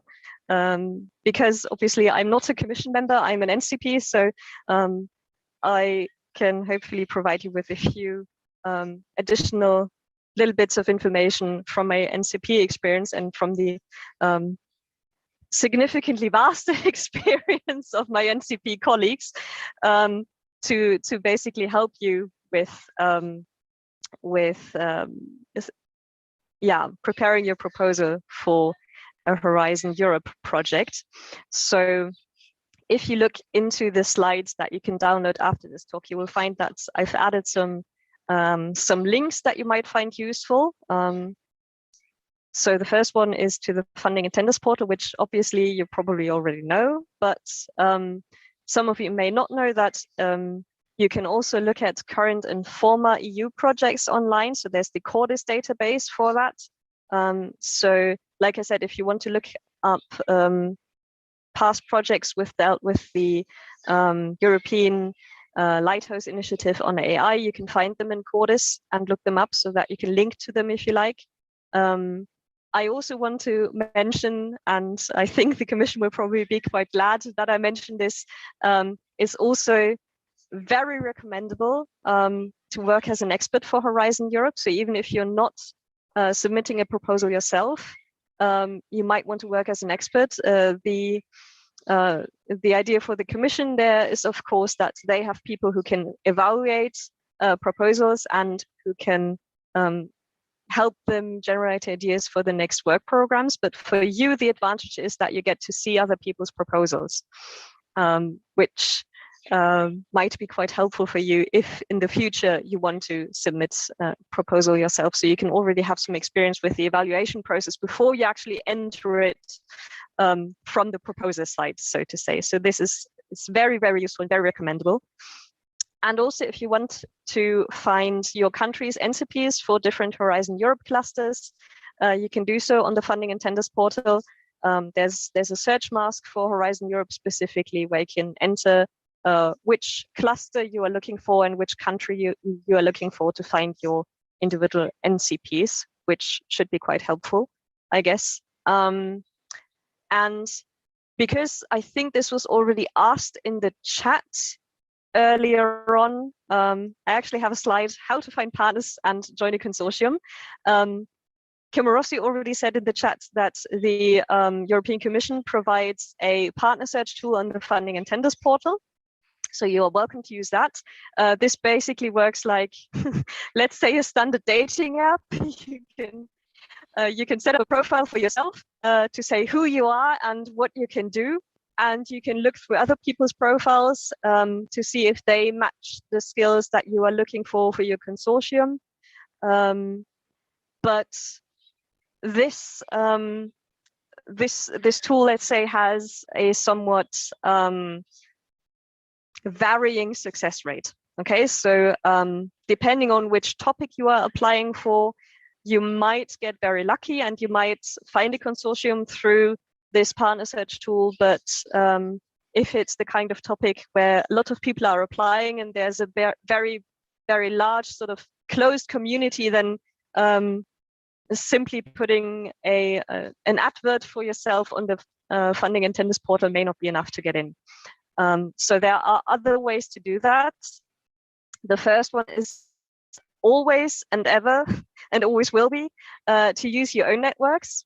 So you will have obviously lots of professional contacts in your own area.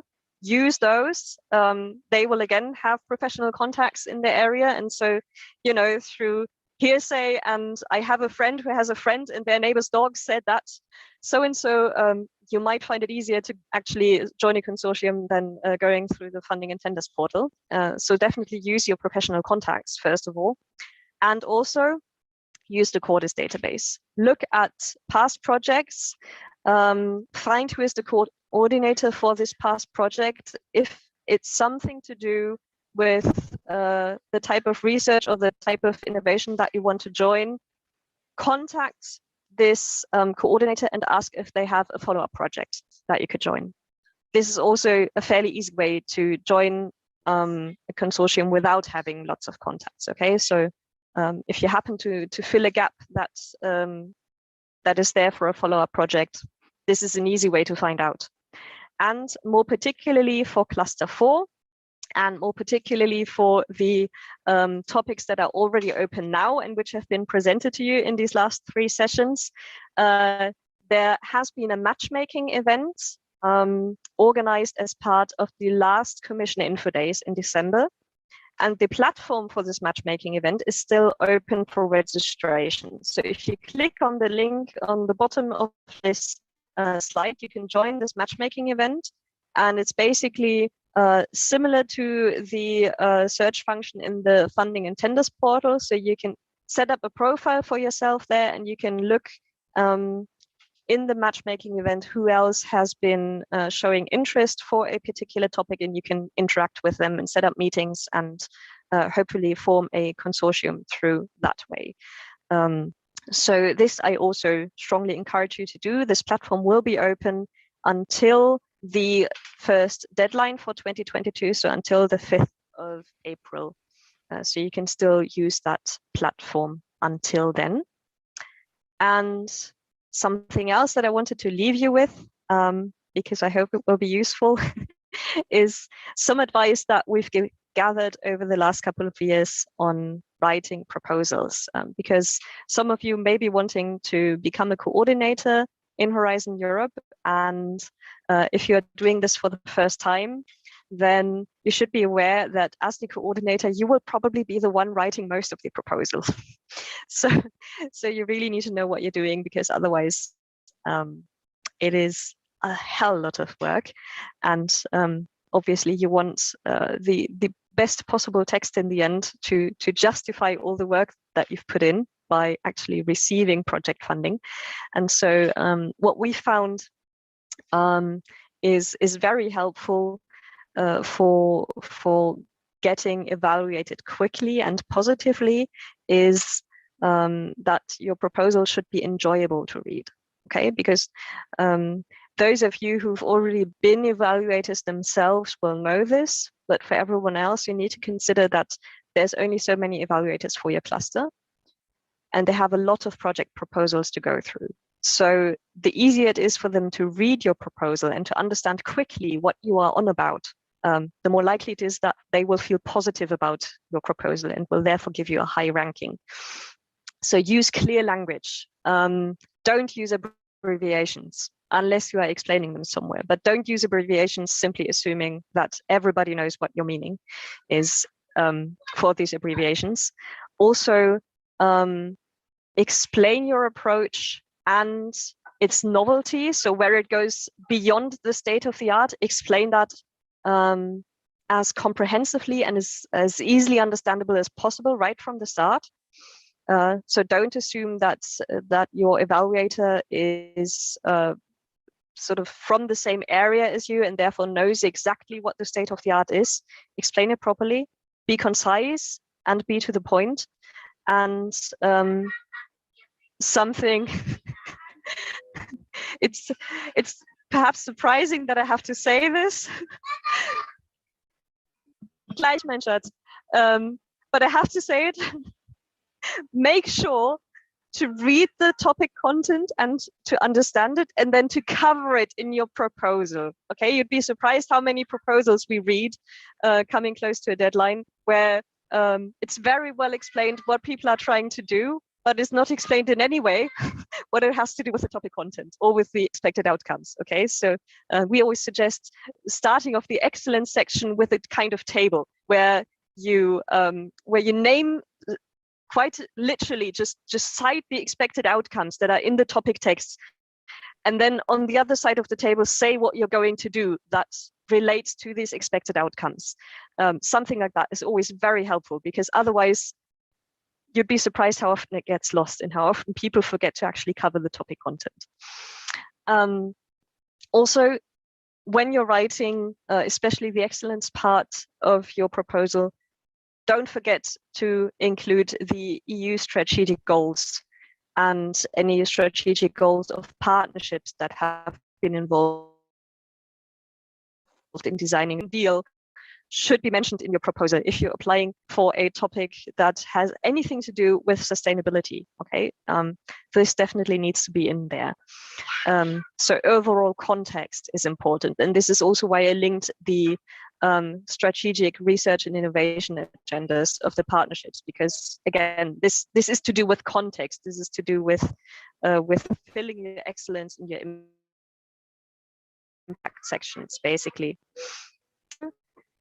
Remember that all parts of your proposal, so all three sections, excellence, impact, and implementation, are important.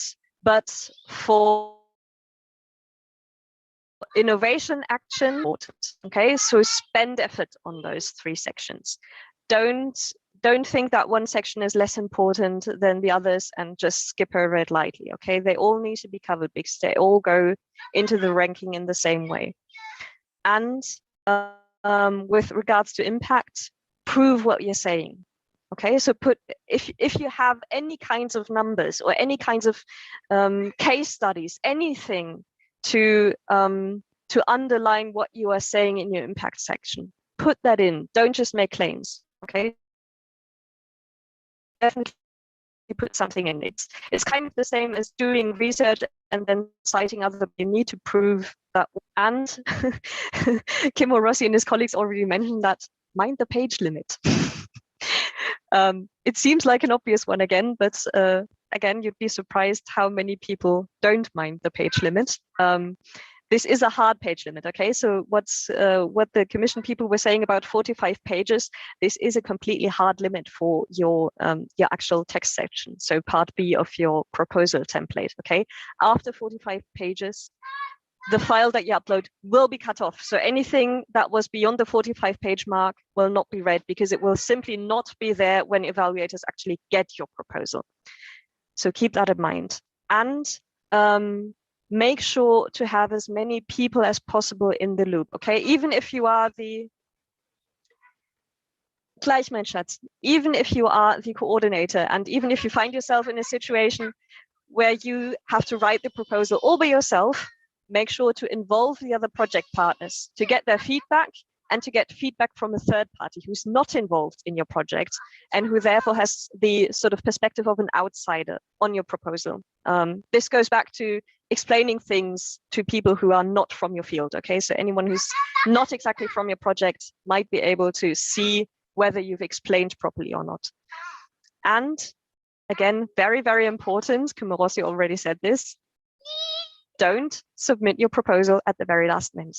Okay, we've experienced this particularly for the first call in 2021.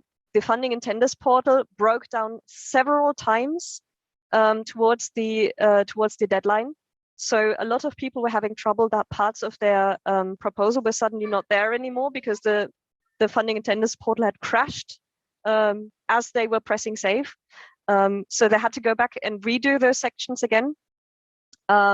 And this takes up a lot of time sometimes, especially if loads of people are working at the same time as you on this funding and tenders portal. So definitely keep that in mind and plan as much time as possible for actually putting in all the details in the funding and tenders portal. This includes not only also all the surrounding data that you have to add, like for public institutions, the gender equality plan, for example, okay? Plan enough time for that because it's quite likely that it will happen again and the funding and tenders portal will break down again. And last but not least, if you want feedback from your local NCP, get in touch with them as soon as possible, okay? This is also don't leave it to the last minute. If you want proper feedback from them, they need time to read your proposal. And most likely they will not only have to read your proposal, but also 10 other proposals at the same time. So they need time to be able to provide valuable feedback to you, so it's possible. And if it's just a proposal and not the full proposal yet, keep them in the loop as best as possible. Okay, that is all I want to say as far as proposal writing is concerned. Adamantius, will you give me another 5 minutes, maybe? Yes, yeah, okay, please, because yeah. then I have some experience that I can share. Okay, and we will actually this experience also take this time, Alrun, and yeah, or you can continue now, or would you like? No, I wanted to say I want to continue with just. Please, yeah.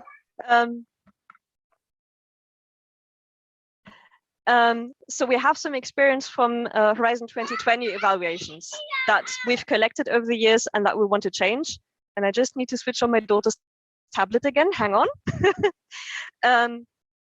And basically, as far as the 3 sections of your proposal template are concerned, the most often voiced feedback that has reached us from evaluators in Horizon 2020 was that in terms of the excellence part, the scope of the topic wasn't addressed fully or properly.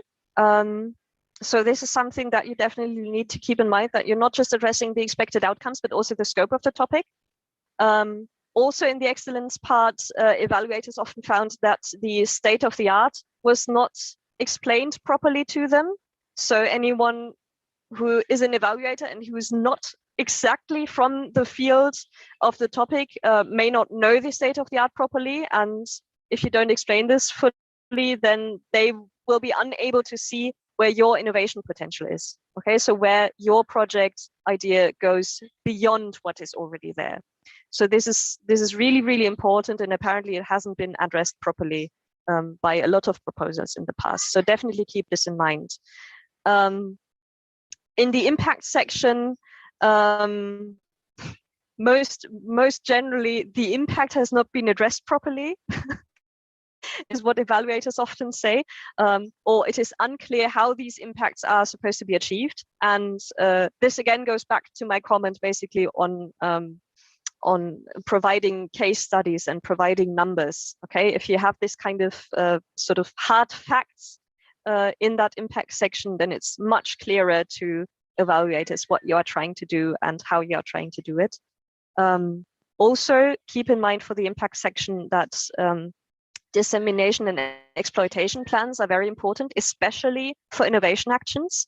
And in the past, it has been found by many evaluators that the dissemination was actually too low, so that results were only sort of distributed among, let's say, the usual suspects, let's say, but not a wider public, or the larger extent of deliverables within the project were actually confidential, so were only intended for the European Commission, but not actually for a wider distribution in the general public or amongst end users within industry.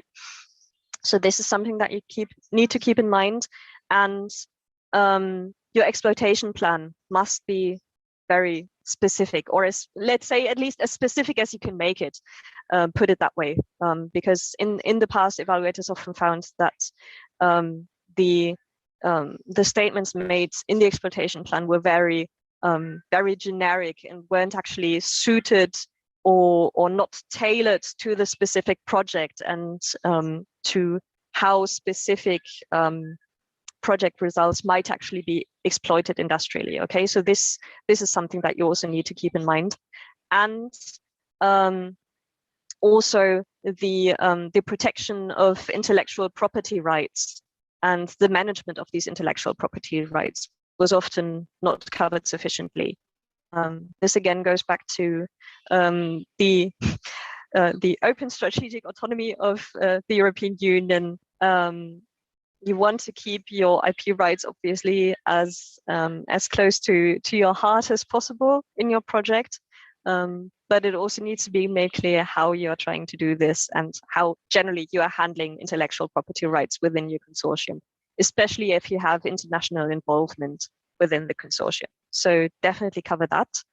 And as far as quality and efficiency of the implementation, so the last part of your proposal template goes, it was found in the past often that the role of individual partners was unclear.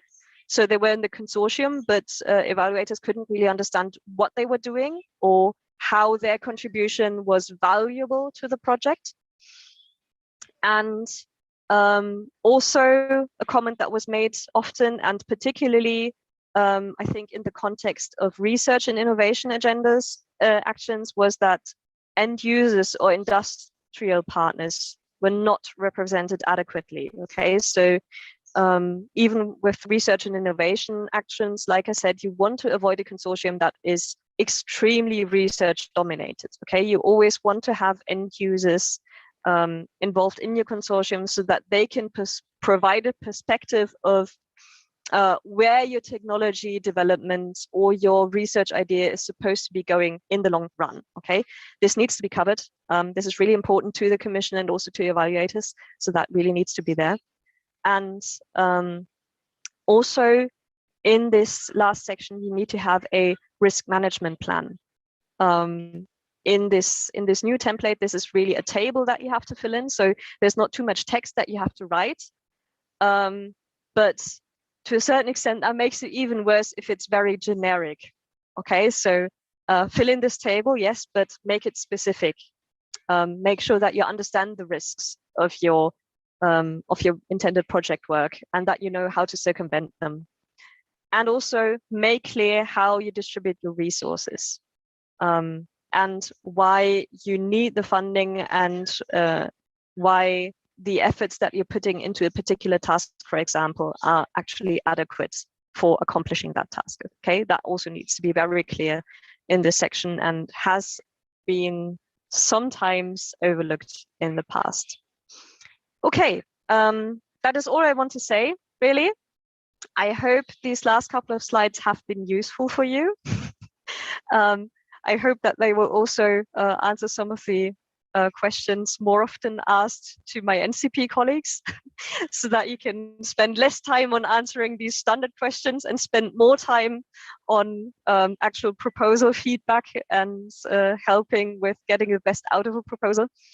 So that's why I always like to present that. And yeah, with that, I'm through with my talk and I'm happy to take any questions that you might have. Yeah, and first of all, what I would like, first of all, thank you again, Arun. We are indebted to your performance, superhuman performance. And actually, what I would like to add as a comment here is that all these points that you have been, so you can still keep the share the screen so that we can see the points there. So all these points there that Arun present are not something that one could say they are rocket science. They're very down to earth, common sense, obvious things.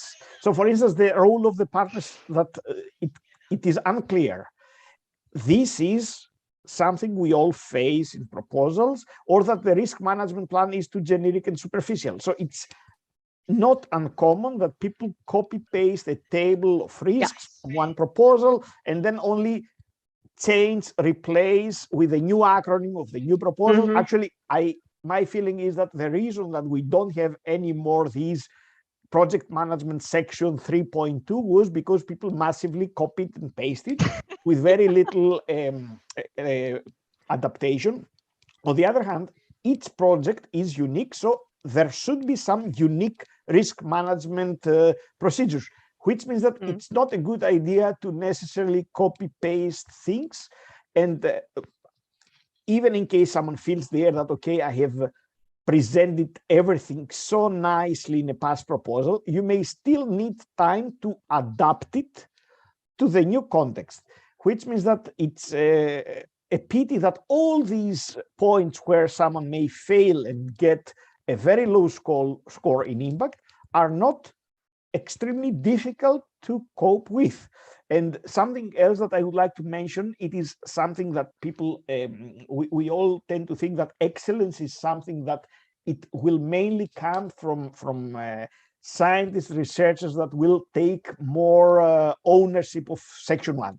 And section 2 is something that it's not as important for the scientists. So there they can hire also some professional proposal writers, and it's something that it is also financed by many authorities at national levels.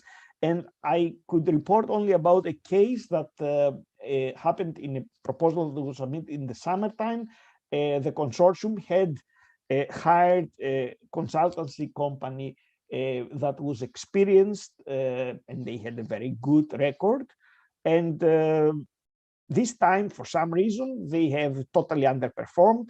And the situation was that the proposal got as excellence a score of 4.5, and for impact, they got 3, which means that sometimes it's not necessarily to assign or delegate or outsource parts of the proposal and then not care at all about the quality of the content that will be included there. So if you have written an excellent section 1 and you simply ignore or decide to ignore the impact section, then it's all worth if you face some failure to pay the cost of this failure. So yeah, but other questions, I see there that one question we had was about, in our consortia, there is a partner from 2 different countries. I mean, the X company from Germany, the same X company from Spain. How do evaluators approach this situation? what I understand is that it may be something like you have a company like SAP and you have SAP Germany and SAP Spain. This is something that can take place as long as it is justified what will be the contributions or the role of SAP or XYZ from Germany and XYZ from Spain. It's not a problem at all. I'm sure that in the administrative forms, you may need to declare that these two companies are connected and express there exactly what is the type of connection that they have. Otherwise, it is good. And if you can manage to show there that there is some value to the final outcomes of the project by having two companies that are part of the same group, then this is a good thing for you. And another request, actually not a question, is to share the presentations. Yes, this will be the help desk, will take care the team of the help desk so that all presentations that will be presented today to be from the website so that you can download them. So any other matter there, or if there are no questions also from the panelists, to Alrun, we have to thank you again, Alrun, and go to the next presenter.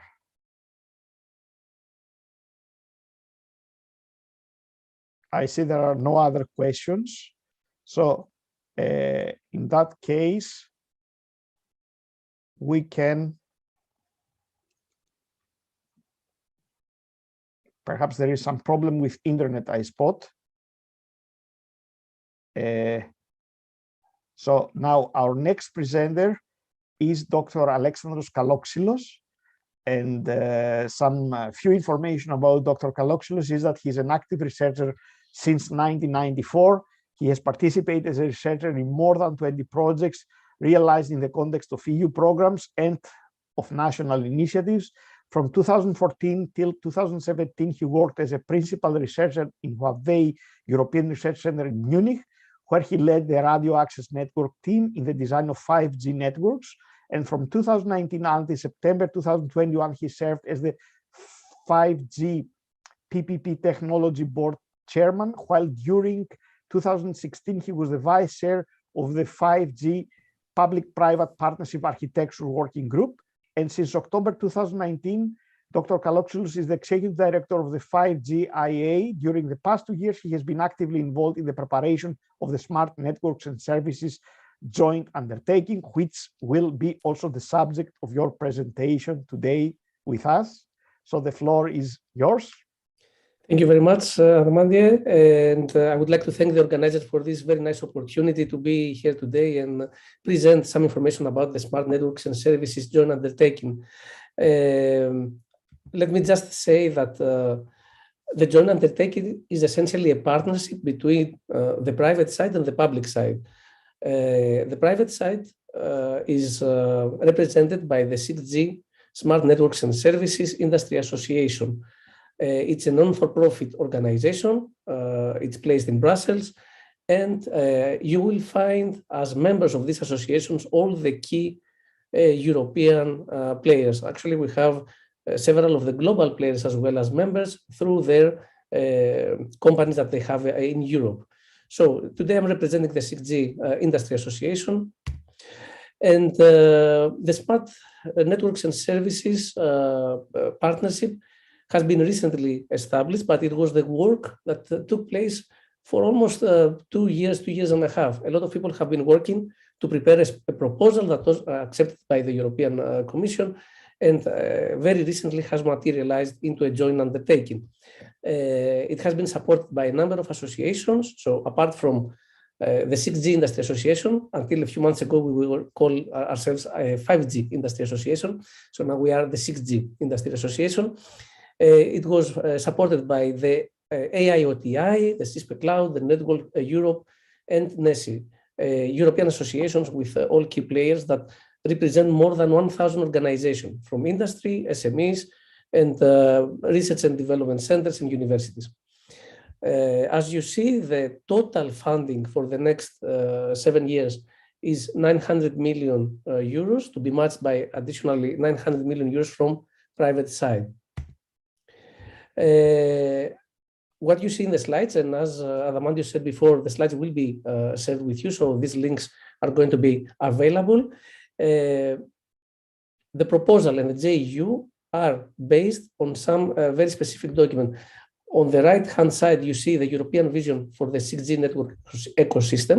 This is a white paper produced by the 6G Industry Association. So all the key players came up with this view and vision about what 6G can be. And on the left-hand side, you can see the Network Europe Strategic Research and Innovation Agenda, essentially. And this is the result of all the technologies that are looking promising for the realization of the 6G networks. So indeed, when you will have access to the Smart Networks and Services work program, you will identify streams and strands and topics. And of course, this is a summarized version of what is the intention.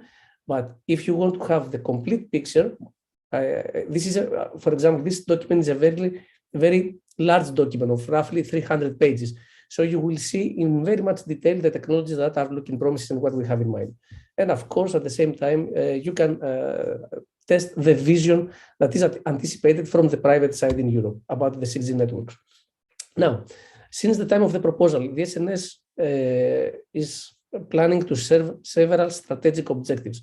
First, of course, the first one is to build the 6G networks in a way that are going to be competitive, and the European solutions are going to have a leading place at a global level.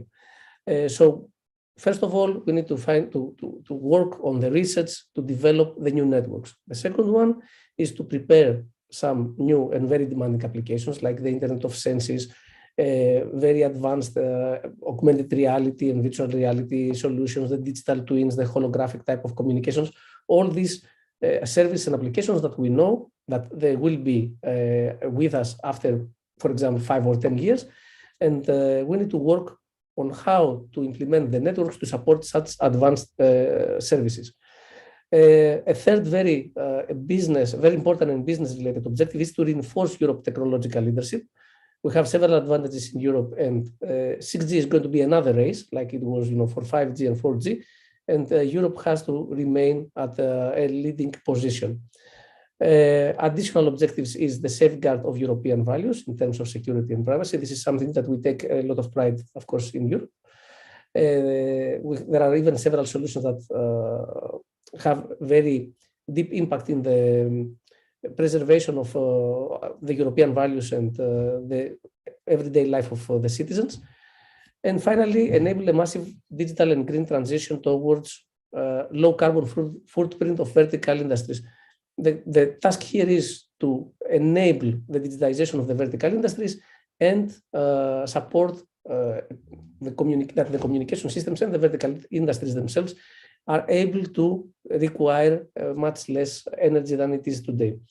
And all these solutions have to take place in a way that they are going to be the solutions affordable and usable from everyone and everywhere in Europe. As I said before, now the Smart Networks and Services joint undertaking is a reality. It has started. There is the first call of projects that is already published, and it is about 240 million euros. That's a significant budget for companies in Europe and associated countries. And now I will say a few things about how the SNS is organized. Of course, the goal is to improve the networks, as I said before, but also serve the European policies. I will say a few things in more detail in the follow-up slides. Address what we call the key value indicators. So it's not only about key performance indicators that are related to applications and network performance, but also what we want to achieve, essentially. Strengthen EU's position and stimulate new business ecosystem, especially if we are talking about the verticals and the adoption from the verticals of new technologies. Now, about the organization of the SNS as a program, because it is a program that will last for 10 years. We follow two paths. The first one is the evolutionary path. This is what we call. And the thing about the evolutionary path is the following. 6G will not happen magically in one day. there is already the 5G as a network and the evolution of 5G. So there is work in standardization bodies that is working towards 6G, but following up further improvements of 5G networks. So part, as you will see later on, of the SNS program will be based on the further evolution of 5G and how this can lead us to 6G networks. And at the same time, we have the revolutionary path where all the promising new technologies are going to be investigated. Now, in order to achieve the 6G vision, we rely on a number of enablers.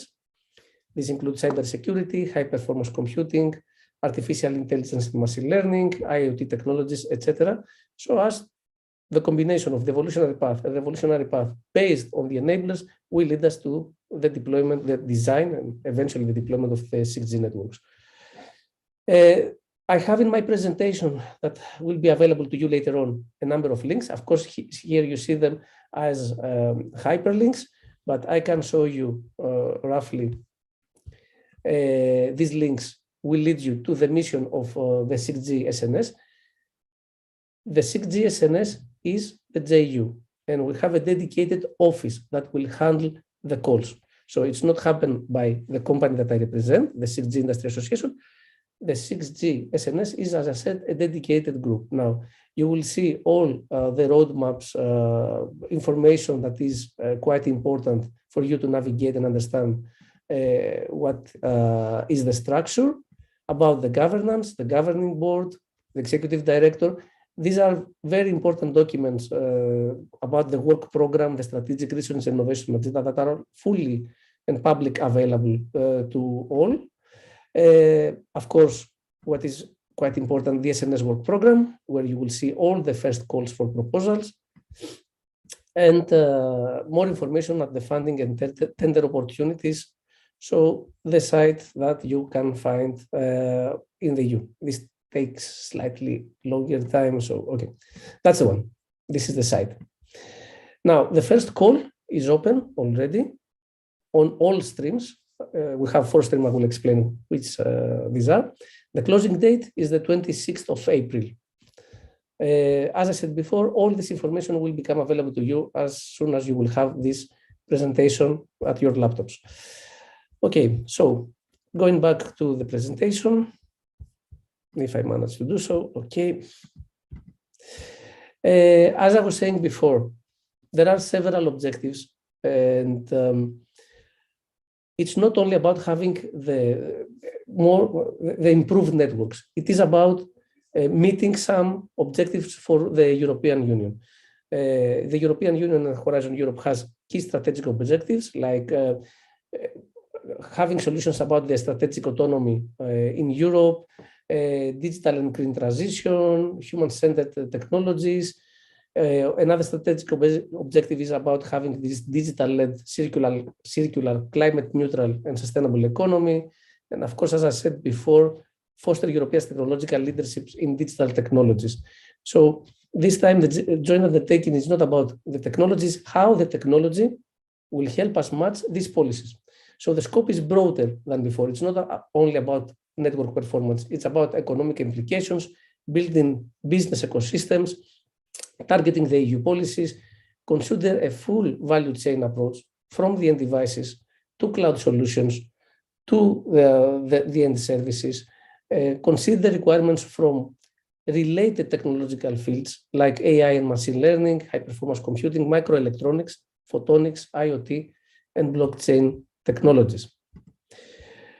Of course, we are a little bit more ambitious. It's not only about the EU policies, it's about also serving a number of United Nations Sustainable Development Goals, SDGs, about the effect that the networks can have in the everyday life of the citizens, the climate changes, improving transport, energy, and security and privacy for end users. Complementary issues, I would refer to the EMF awareness. That's an important thing. And of course, the transmission power reduction, that's an extremely important topic for the future networks, because we can achieve more, but at the same time, we have to do this in an energy efficient way.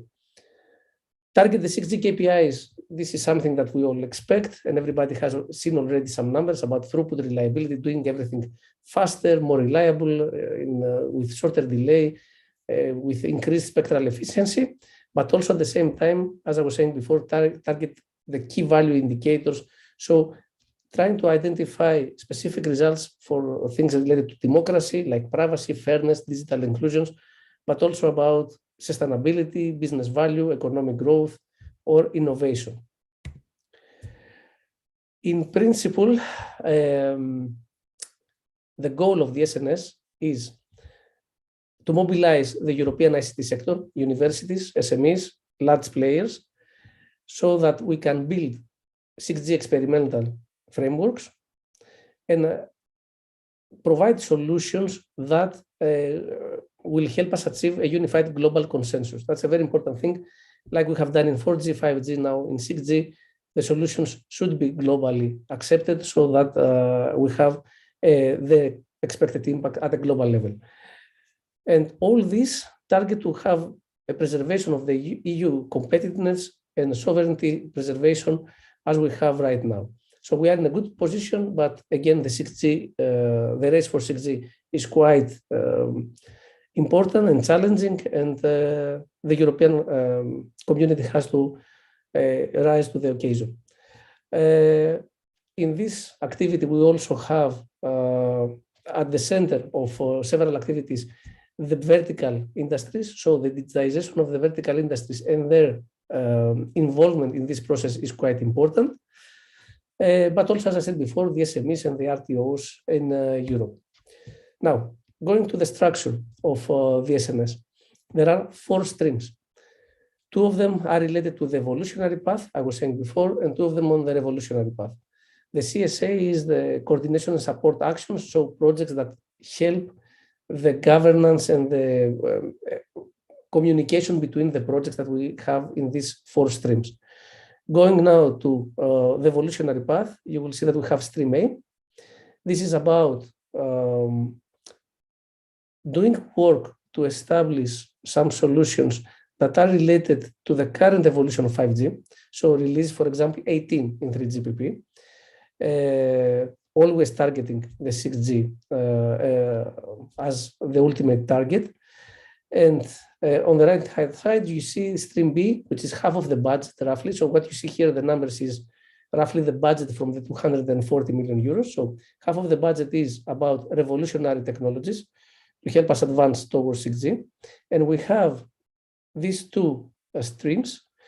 Stream C is about building the 6G experimental infrastructures. And stream D is about large-scale trials and pilots for the vertical. So 20% of the budget is about large-scale trials, even from the first phase. And all this, if we want to see the whole roadmap of the SNS partnership, we are roughly now in 2022. The calls are open. By the end of the year, we are expecting that the projects will be will be selected, and the grant agreement will be signed. You see here a color-based roadmap where this blue one is stream A, the evolutionary path, where we start with exploration and concept definition, and then we go to detailed design and system optimization, and finally to the full 6G system. But this is from the evolutionary path, and we have also stream B, the green one, which is the revolutionary path, doing similar things like starting from concept definition and going to detailed design and system optimization. Combine these 2, we are expecting to give us the full 6G system by the end of this decade. This stream here is stream C. This is the experimental infrastructure. So today, of course, there aren't any 6G experimental infrastructure. We have to start working for them now so that we can use them along the years. And I will explain how this will take place in the SNS. This orange stream here is stream D. And in stream D, the large-scale trials, we will start with existing solutions that are on the table, for example, from Horizon 2020, from Member State Initiative, from open source solutions, IoT-related solutions, etc. So as a starting point in stream D, large-scale trials, trying to build the ecosystem in verticals, because this takes time. And then we are expecting that the solutions from Stream C, so the platforms that will be built during the first phase, will be used during the second phase and the third phase. And of course, the target is to have some large showcases in big events like the UEFA Euro 2024, Summer Olympic Games, etc. So we have the different streams. The starting point is, as you see here, from existing 5G public-private partnership projects, so essentially pre-6G studies or 5G experimental infrastructures, or even other inputs that we have from member state projects, Operan and AI and ML solutions. And as I said before, the key idea is that the result of Stream C in phase 1 will feed Stream D in phase 2, and from phase 2 Stream C, we go to the phase 3 Stream D.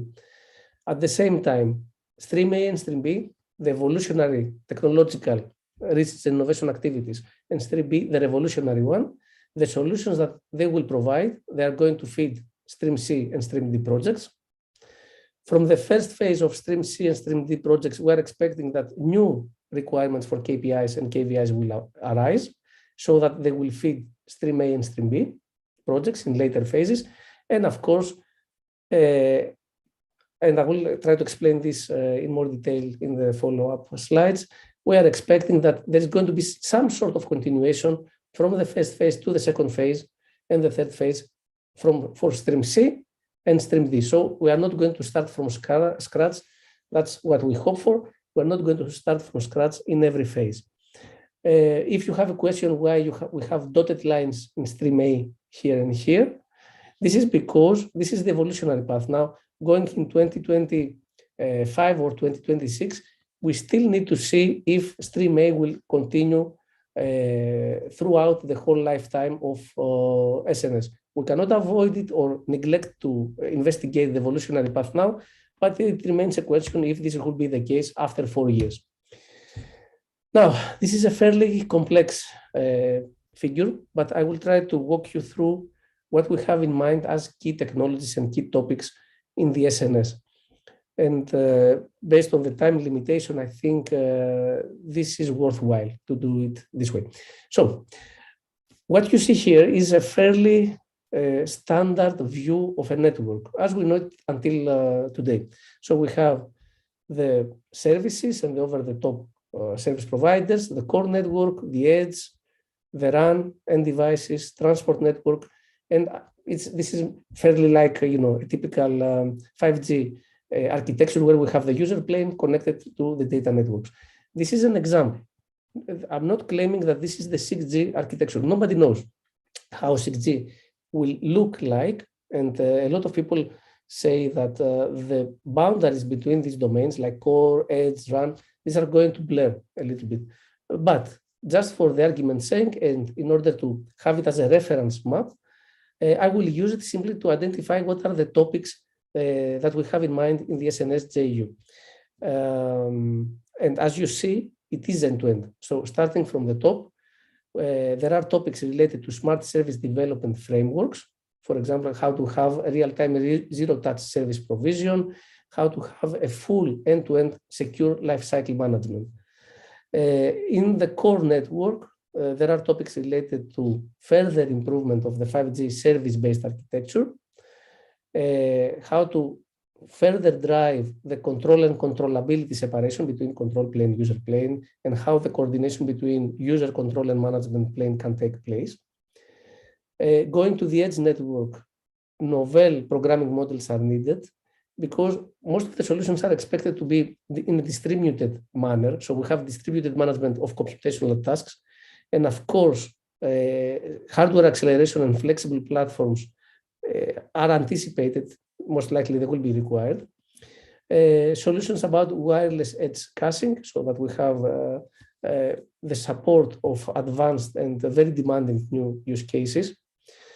Of course, we have the UE and IoT solutions on the end devices, where new components that, for example, will operate with very efficient energy solutions. So you can have an IoT device running for years, and this has to communicate under 6G networks.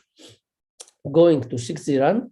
Now here you see a massive set of topics, because essentially the 6G will require the redesign of the radio access technology. So starting from waveforms, modulation encoding, random access, the use of millimeter wave and terahertz solution, the deployment of intelligent and reflective surfaces so that we can realize the cell-free ultramassive MIMO concept.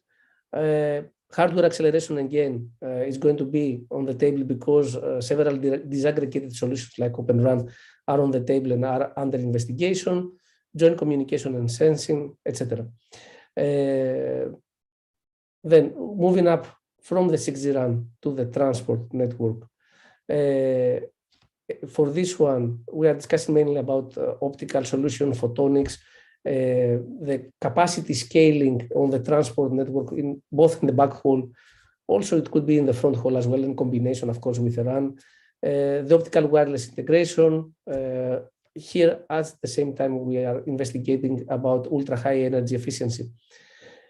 Going to the user plane, new protocols and new data transfer schemes improve the user plane performance. There are ideas on not necessarily using the internet protocol, the well-known IP protocol, in all the vertical use cases. Maybe it doesn't make any sense, and maybe we need to create new and more suited protocols for some of the cases. Now, security is something that plays end-to-end. So security and reliable softwareization, security in untrusted environments, for real-time and critical services. So there are, as you will see, several topics about security. In the overall architecture, there are topics about deterministic networking, frictionless management, integration of public and private networks, and other hot topics these days. The use of multi-layer networks, so including the terrestrial network, the high-altitude platforms, networks, drones, and even satellites.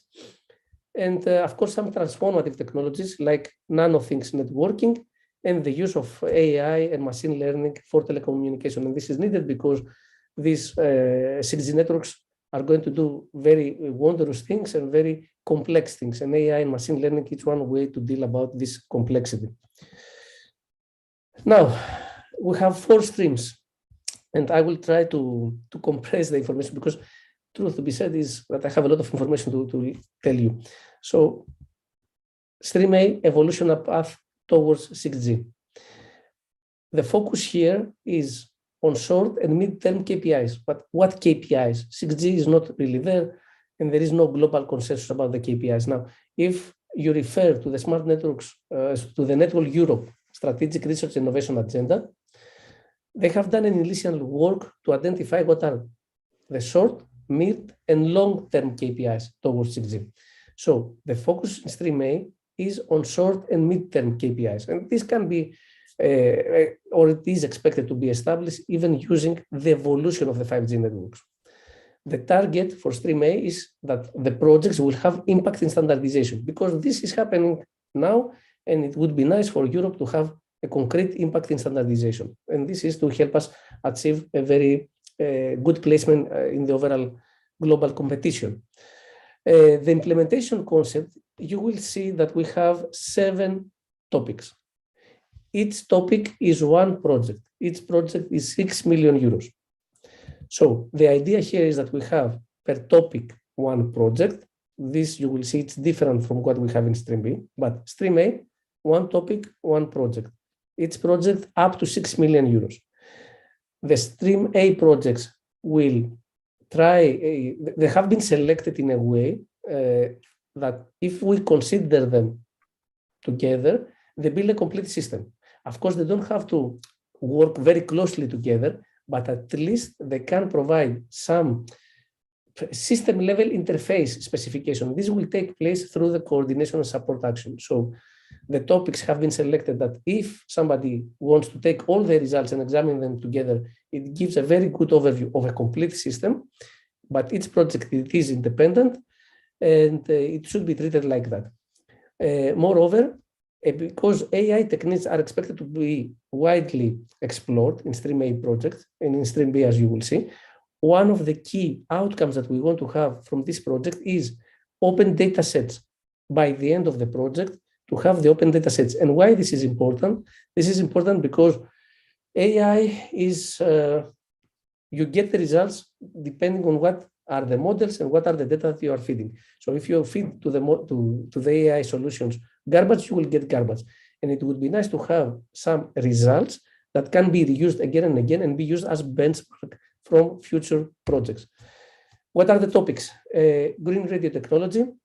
So improving the radio access network so as to meet the KPIs, but at the same time, the network KPIs, and at the same time meet the energy KPIs.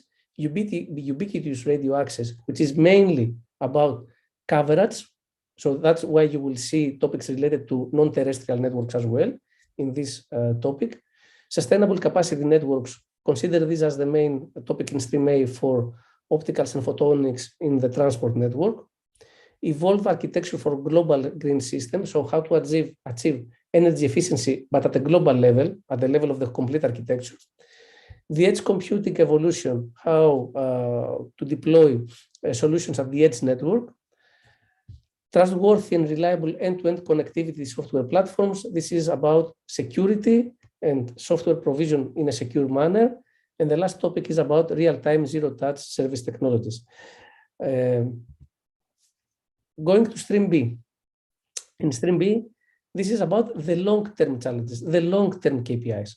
So all the technologies and that can be used in order to reach the very demanding KPIs for 6G networks, but this time investigating technologies that are not mature yet. We have good indications that are going to be very useful, but they are far from being mature. So the TRL level here is quite low. It's 2 to 4. For this one, the starting point for the KPIs and KVIs are, of course, what we have as long-term KPIs in Network Europe, but there are even some 5G PPP projects, the so-called ICT 52 calls, where we have, just an example, one of these projects is the HexaX, which is the flagship project of this call. And they are working about the KPIs and the KVIs. So we have a starting point about 6G KPIs and KVIs, and these are the references for them. And at the same time, there are national initiatives in Finland, in Germany, and in other regions of the world, where they are discussing also about KPIs and KVIs for 6G networks, and these have to be considered. There is room for projects working in microelectronics, for IoT devices, for the implementation of virtualized disaggregated networks, ORAN solutions essentially. And there is somehow a link with the KDT JU, because it is expected that SNS can provide some requirements in KDT, and from KDT we can discover what is feasible and possible from existing solutions. And if I'm not mistaken, the next presentation is about the KDT JU.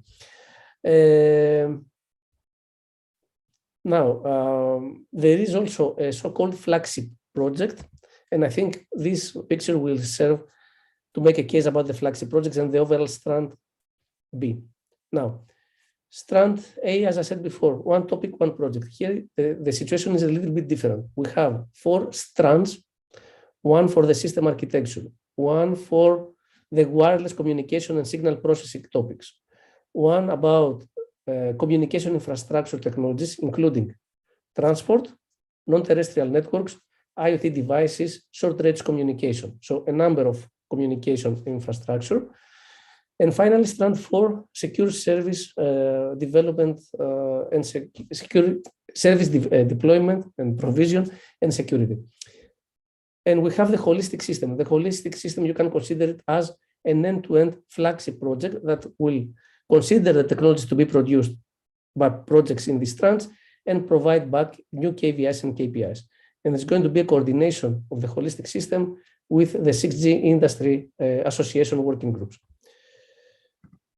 Now, in the system architecture, I will be quite brief because I think that my time will end quite soon. So Strand A, system architecture, how to further push the boundaries of softwareization and managing all the resources, network resources, computing resources, all the resources that are available in a very flexible and fluid architecture, how this can be implemented in 6G networks. And at the same time, how AI can play an important role in the delivery of such new systems. In Stream B, all the topics that are related for the design of the 6G RAN, terahertz communication, joint communication, and sensing, as I was saying before. One important note, in all these strands, strand A, B, second one, the third one, and the fourth one, you see that we have multiple topics. Now, the proposers can select one or more of these topics. Some of these topics have topic-wise some interlaps. So the proposers can select one or more of these topics. And there is not going to be just one project per strand. Depending on the strand, there can be 4 or 5 different projects. So again, strand A, system architecture. Strand 2 is the wireless communication technology and signal processing. Strand 3, these are the topics about optical and photonics, especially in the backhaul, but also integration of optical and wireless technologies, topics related to NTN infrastructures and troposphere networking, so multi-layer networking using high altitude platforms, and topics that are rather disruptive, like NanoThings networking, new physical layers for short-range communication, and topics related to new IoT components and devices. Strand 3, it's about security service development and smart security. And we have the holistic systems where there's going to be a top-down and a bottom-up approach. Top-down is from the service that we want to provide and the KPIs and what are the technologies that are needed, and the bottom-up, what are the technologies and what can they really serve. Until this point, so Stream A and the 4 strands of Stream B, everybody can participate in the proposals. For the holistic systems and the next streams, these are considered to be restricted for members of the 6G Industry Association. Especially for the holistic system, if one company wants to, or organization wants to participate, they have to become members of the 6G Industry Association. There is a good reason why this choice was made. Of course, the whole program is designed to be as open as possible to all stakeholders, members and non-members of the association, but also having a JU under Horizon Europe entails some costs, and members of the private side have to provide for this cost. But what you can keep for today in your mind is that if you want to participate in the flagship project, then you have to become a member of the association. Stream C, I will be rather brief now because time has most likely already ended. Stream C, as I was saying before, is about building the 6G platforms that are going to be used after 2 years. And we don't want to start from scratch. We want to take advantage of what exists already and build on top of this and provide 6G solutions.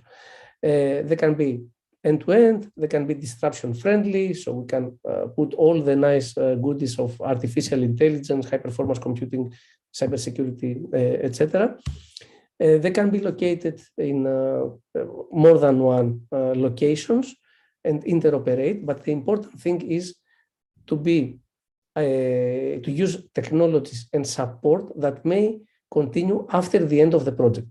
And at the end of the project, they have to be very well documented so that other people can use these results. This is about Stream C.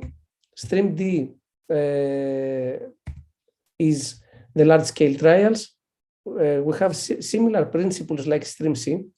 So in Stream D, again, we don't want to start from scratch, and we want to have a very good documentation and have open source solutions so that the support after the end of the first phase is continuous in the second and the third phase.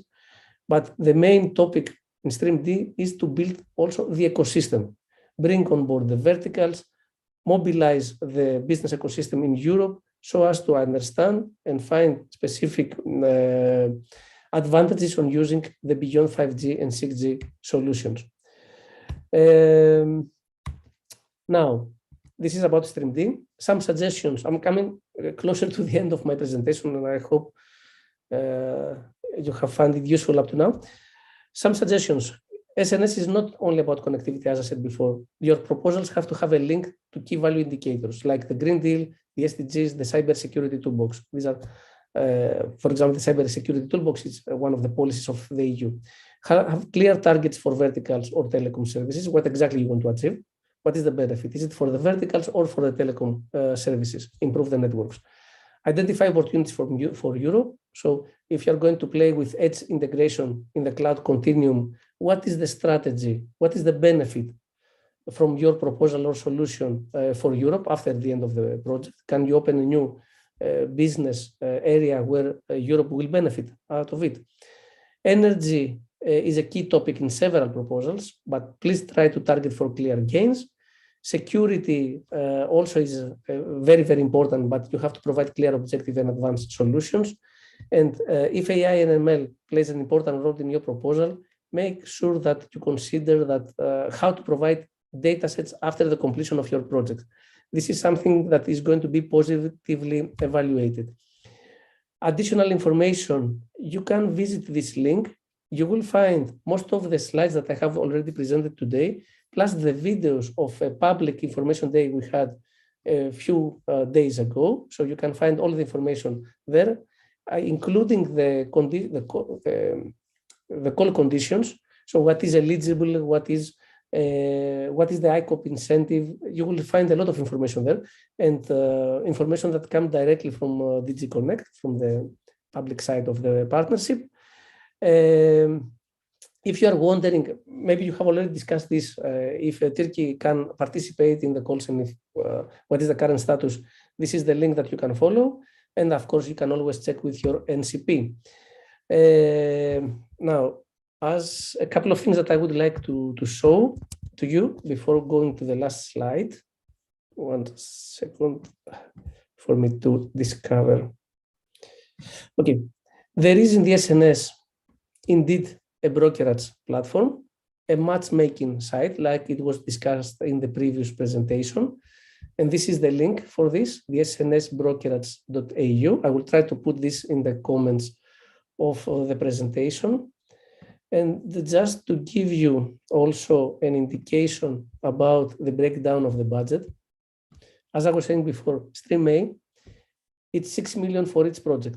And there are 7 projects. In Stream B, there are 24 million for the architecture, 30 million for the radio access network, wireless part and signal processing, 25 million for the infrastructure, optics, photonics, plus non-terrestrial networks, plus IoT solutions, short-range communication, 20 million for, this is about the service provision and security, 23 million is the one flagship project, and then we have 25 million euros for, if I remember correctly, at least 3 projects in Stream C, and 46 million euros for 3 to 5 projects in Stream D. And the CSA, there are 2 CSA projects. The first one is 3 million euros, and the second one is 2 million euros. Finally, and I would like to close with this slide. It is not a prerequisite to become a member of the 6G Industry Association.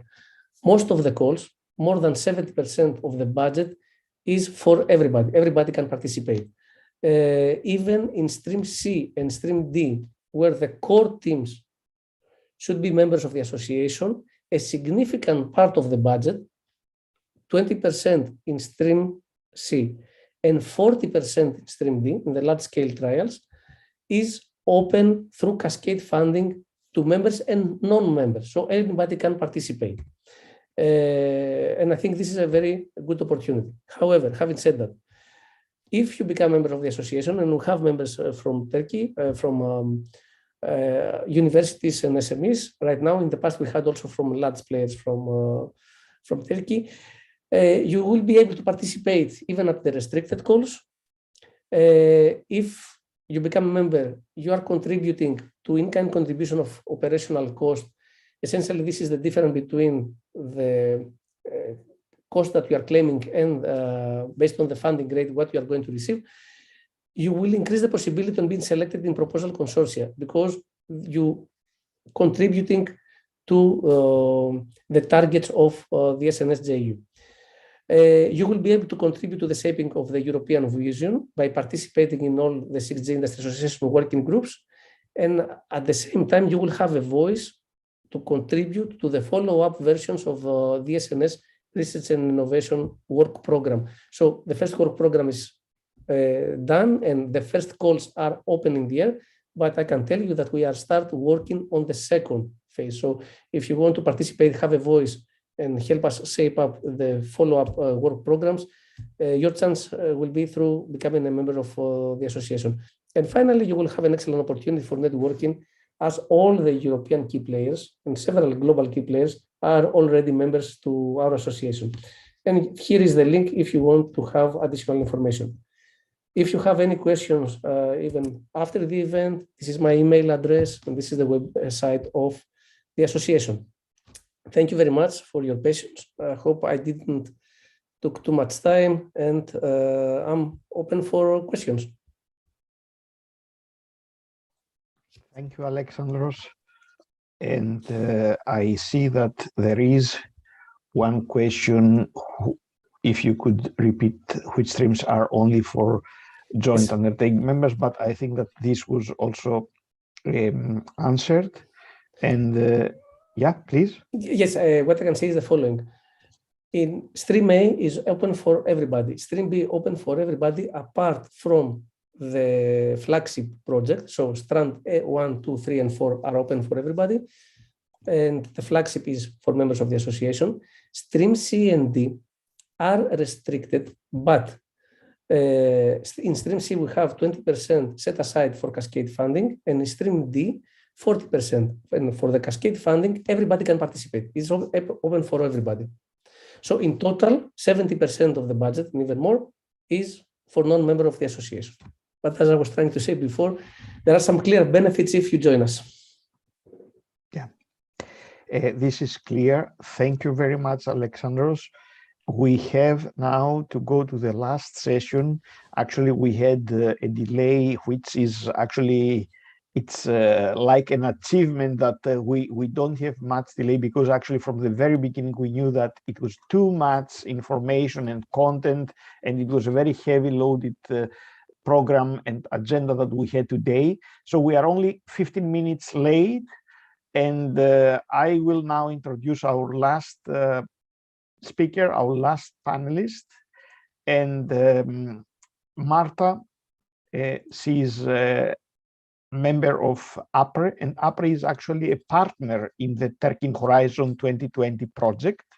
So Marta, we felt comfortable to set your presentation at the end because you are family, and I will introduce Marta with some few information about her. And Marta Calderaro joined APRE in 2013. She graduated in International Cooperation and Development Sciences and held a post-graduation master degree on European Project Management at SMEs, and in 2012, and the post-graduation master at Politecnico di Milano Digital Transformation in 2021. In APRE, she specialized in international cooperation and innovation with specific focus on information and communication technology and emerging technologies. And in this context, in 2021, she has been appointed as competence team leader for Horizon Europe Cluster 4. And since 2021, Marta has been appointed also as Horizon Europe National Contact Point in European Innovation Council and European Innovation Ecosystems. And she is part of the competence team related to European Institute of Innovation and Technology. Marta, the floor is yours. Yes, thank you, Adamantios. I would like to thank you also for this presentation. I would like to kindly ask you if you can see my screen. I'm trying to get it in full screen. Yes, and see it. It's not yet full screen, but I hope, yeah, now it's full screen. Yeah. Okay, perfect. So thank you all for inviting me, of course, for organizing this session. This is the latest session of this long training, so I would like to fix some information concerning the Key Digital Technologies joint undertaking, and in particular the open calls for 2021, where actually there is the strong possibility for Turkish partners to get engaged in the consortia. So I'm going just to start within a specific issue that is now part of the evolution of the Key Digital Technologies, so joint undertaking. So I would like to give you a brief of relaxing part of this presentation with a video that has been published 9 days ago by the Key Digital Technologies on the European Chips Act. So I would like to kindly ask to Kemal if he can support me by launching the video. So I'll now just stop sharing the screen so that you can see it as well. So By thank you, Kemal. Marta. I'm preparing the video now.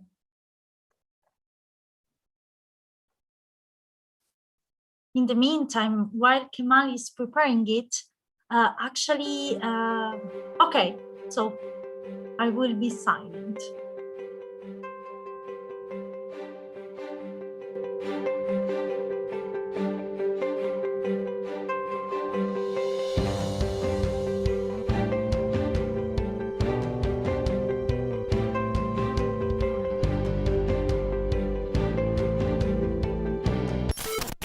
There is no digital without chips. And the European need for chips will double in the next decade. And this is why we need to radically raise Europe's game on the development, production, and use of this key technology.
Okay, thank you so much, Kemal, to share the screen and the audio. I'm now going to share another time the presentation. So actually, as we have seen from this brief video, we are actually in a time of evolution of the key digital technologies due to the launch within the World Economic Forum, which I would like to mention. It was on the 20 and between the 20 and the 22 of January this year, about the possibility and the willingness to launch the European Chips Act.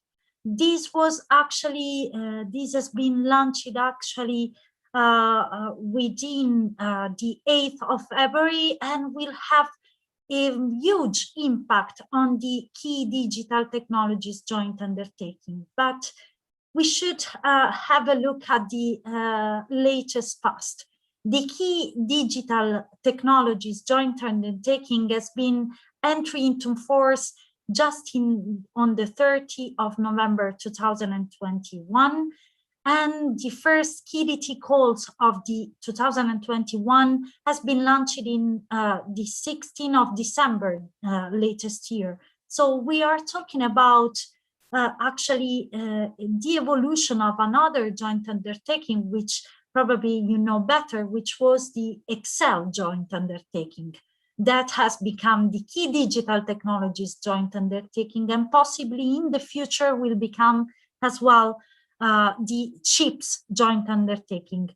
I know I'm telling so many things at this hour. For you in Turkey could be so much, but actually what we are talking about was based on the achievement that has been achieved by Excel, where has been launched 16 calls with 92 projects launched with 4.8 billion of requested contribution, and of course with the mobilization of national funding as well as industry own funding. So actually the Key Digital Technologies has been based on the basis of the 3 different industrial associations, and Aeneas, EPOS, and as well Artemis Industrial Association, which would like to foster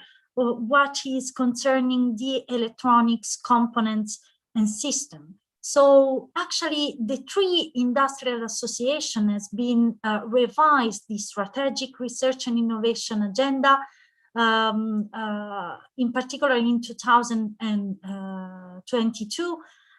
It has been published just the last month, the revision of this specific strategic research and innovation agenda, which concern the KDT related calls has both in 2021 and possibly in the future in 2022.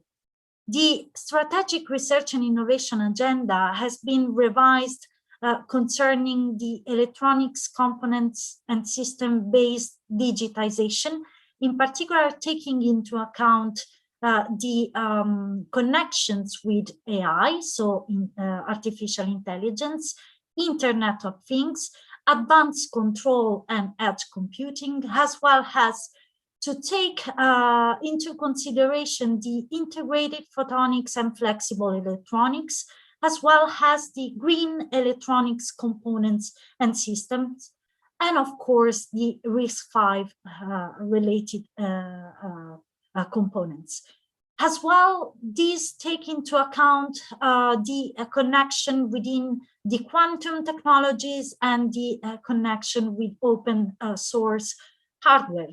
So as you can see, the overall connections concerning Key Digital Technologies joint undertaking would like to foster the research and innovation, in particular, of course, the innovation concerning the embedded intelligence at the edge.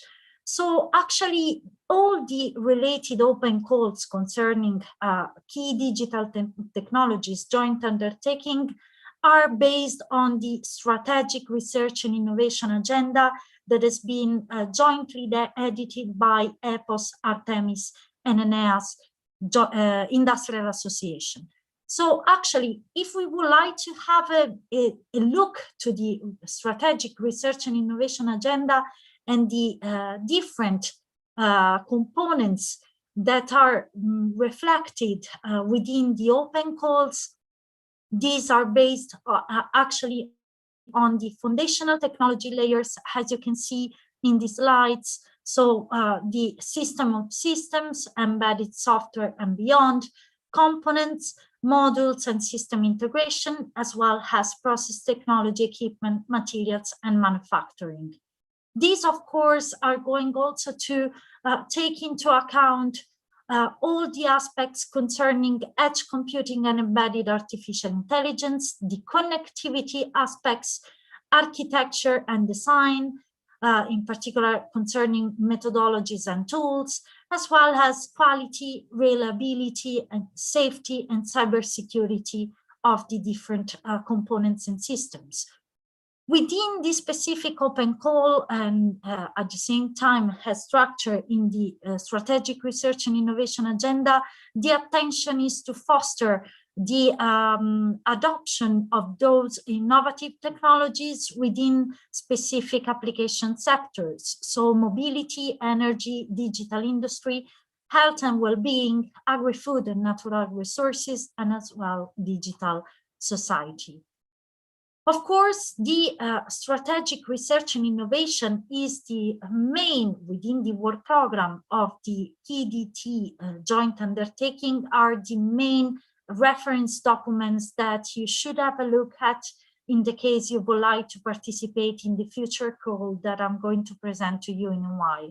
But taking this in mind, we should also take into account that the key digital technologies and the different industrial association are, of course, talking and fostering the research, innovation, and deployment of specific solutions, also by collaborating with complementary actions that are supported via Horizon Europe or as well via complementary actions.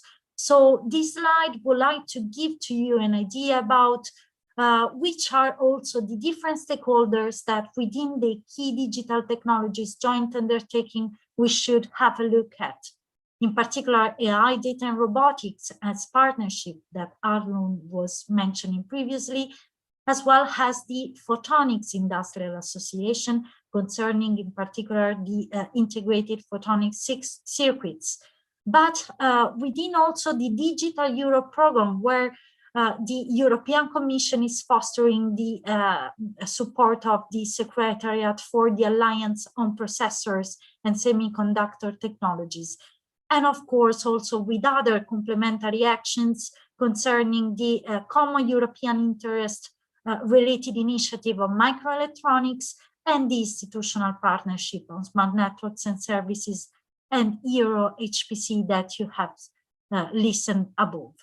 So actually, as I mentioned, the European Chips Act wanted, and also we have seen within the video, wanted to increase the microchip production, manufacturing and design. So to ensure that the entire value chain concerning the electronics components and systems will be increased in terms of raising demand, has well reduced the dependencies on suppliers from outside Europe. So this what will actually change. It will change really in depth, but at the moment this has been something that is under discussion, of course, and we should bear in mind about this opinion and this proposal of having a European Chips Act, why proposing our research and innovation ideas to the European Commission. So taking this in mind, now I'm going to show you the key digital technologies open calls for 2021. So actually, as I mentioned, the open calls has been launched on the 16th of December latest year, and are open for submission with deadline within the 27th of April this year. So actually, the key digital technologies joint undertaking open 3 different calls, in particular innovation action, research and innovation action, and as well a coordination and support action concerning the pan-European chip infrastructure for design and innovation. So I wanted to focus more on the innovation action and research and innovation action. I will start from the latest one. Just a recap concerning the different actions that are open for submission. So concerning the innovation action, we have 2 different open call. One open call that is generic, is general according to the strategic research and innovation agenda that we have mentioned previously. and one that is focused on the RISC-V building blocks. So as you can see, the general open call according the strategic research and innovation action has an estimated EU expenditure that is more higher and more open to innovation action proposals of 108 million euro available. Concerning the research and innovation action, we have also we have also a general open call on the research and innovation action, which is, of course, made in line within the strategic research and innovation agenda objectives, and which is fostering the collaboration for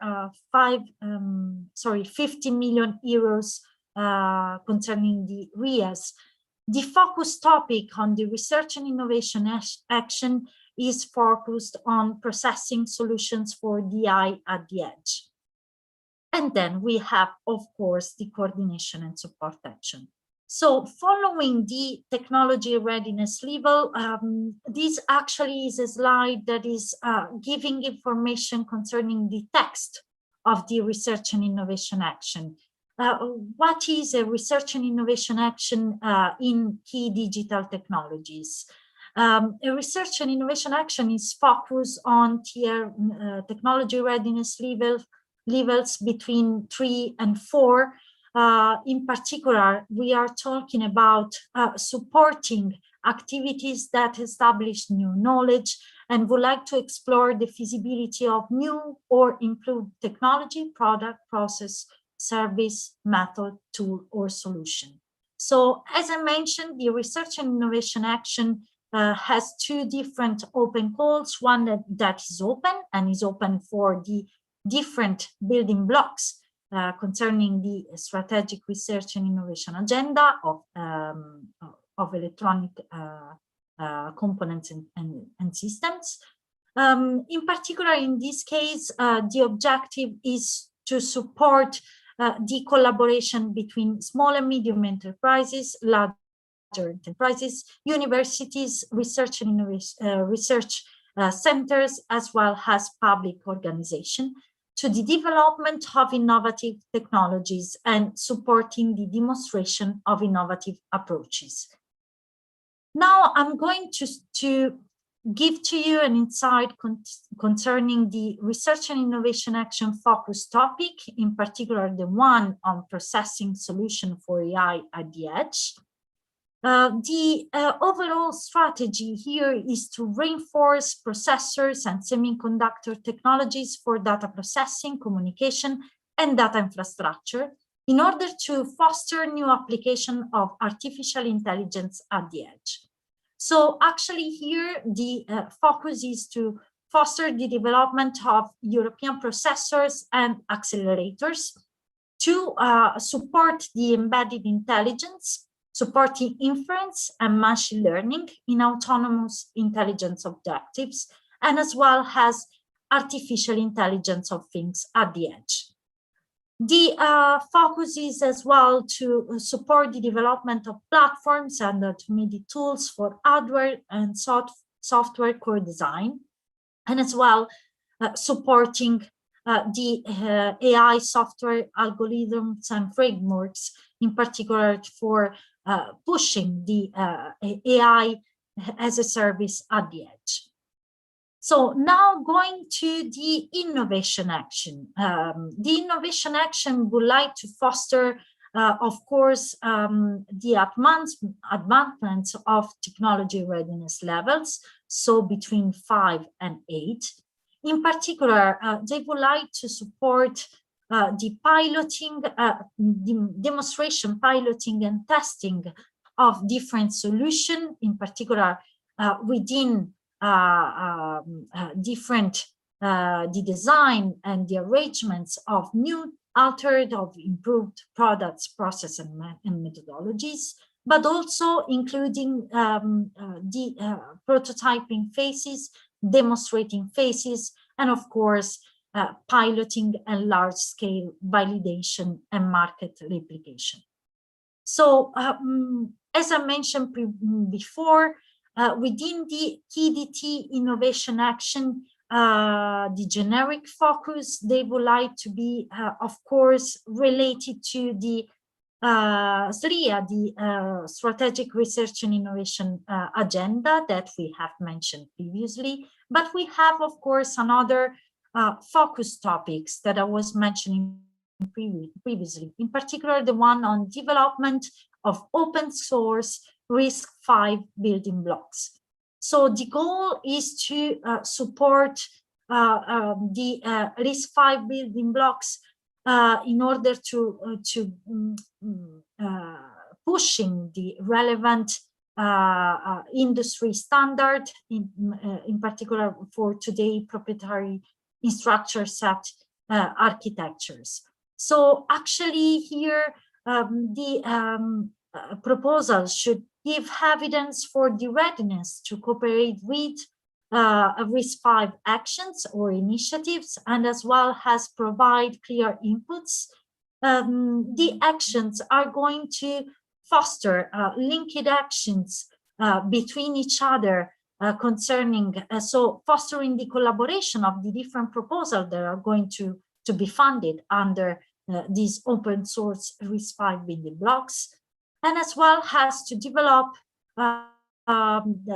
different open source license to support publicly available documentation, benchmarks, and verification suites, and as well validated reference design.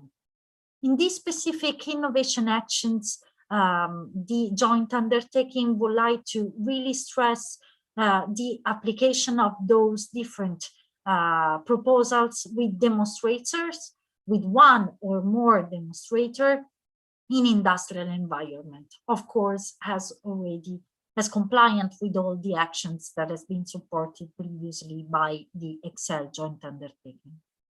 So, which are usually the funding rates concerning key digital technologies. Within the different topic codes, the funding rates are differentiated between the specific legal entity. In the case of a large enterprise, we can see that the generic innovation action has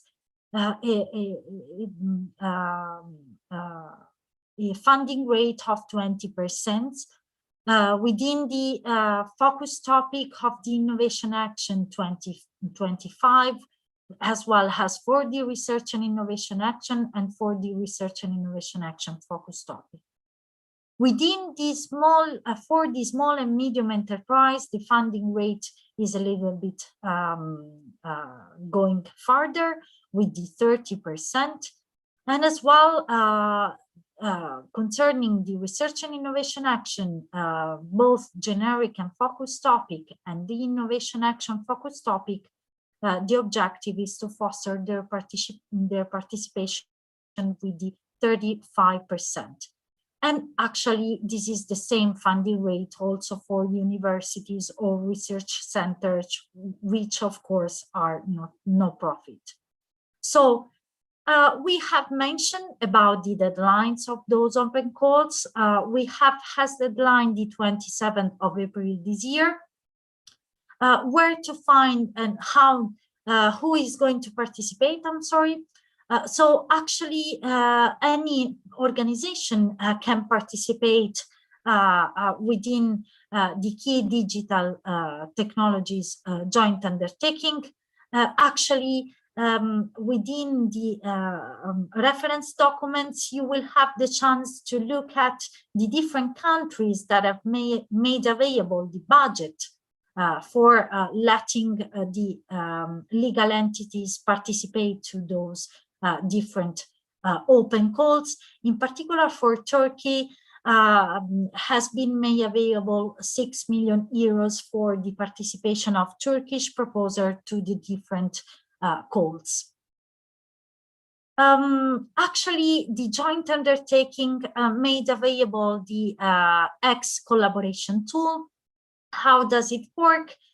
There is the possibility to launch an idea, a specific idea concerning a project proposal, as well join a consortium by launching your organizational profile within the X collaboration platform. This is actually the main tool that you can use for fostering your participation within those different open calls. Another way to having connection and supporting your participation within the key digital technologies joint undertaking calls is have a look to what has been funded previously. Actually, the joint undertaking website is very clear on this. It gives us all the reference of the previously funded projects within the Excel joint undertaking. So with this different section of the website, you have all the different projects that has been funded with the different open calls and where to also connect with concerning the specific beneficiaries that are part of the previous consortia. So at the same time, I would like to mention the different documents that has been made available by the joint undertaking. So we have, of course, the work program, the key digital technologies work program of 2021, the strategic research and innovation agenda, the 21st related edition, as well as the 22nd that has been just recently published.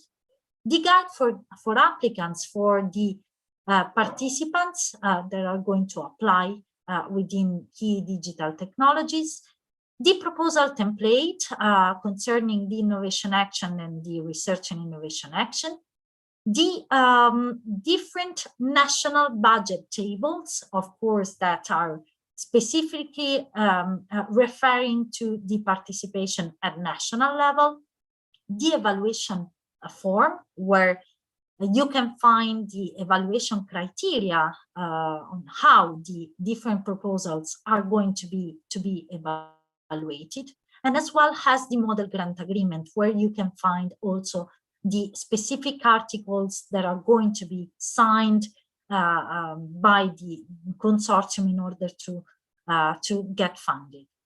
So actually, all those information are available within this reference link, which is the website of the key digital technologies joint undertaking. Actually, the joint undertaking is really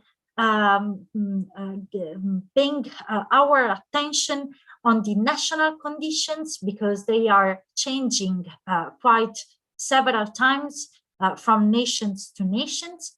So it would be relevant to post different questions, of course, to the key digital technologies joint undertaking as well to your national contact point in Tubita.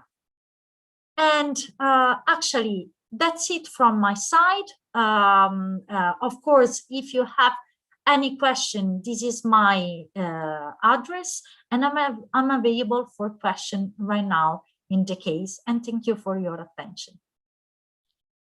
Thank you, Marta. Actually, you managed to complete punctually on time. Yeah. So this is not a virtue for people in Greece that I come from, but in other cultures, Anglo-Saxon cultures, or in Switzerland, it is, I see that there are no questions. And in general, today's event was very dense. Yes, exactly. And but this is the opportunity there is that you can all contact us, and it's not a matter of bothering us. We see this as part of our duty to support you. And so it's any time that you can come back to us, either directly writing to our emails or through the help desk of the project. And in this respect, I may see, yes, there is a question. I don't know if it is a question now. I would like to kindly ask what should be the distribution ratio between research partners, universities, big industries, use case providers in research, innovation, and in innovation action calls. Actually, I believe that this question was referring answered to Aaron. Yeah. Then please, Aaron, you please feel free to answer this. Yes, thank you. I think we already answered this question, didn't we, Okay. in the Then earlier for some talk? reason it appears as an open question yet, but in any case, I think that we are almost done. We have managed very successfully to go through this agenda, and I would like to thank the audience that stayed with us, because I saw there that there was a leakage of people. I understand it's also 6 o'clock in Turkey, so it's very understandable that people are tired. And I would like again to thank once all the members of the panel and the organizers for having this successful event. Many thanks. Bye-bye to all. Bye-bye. Bye-bye.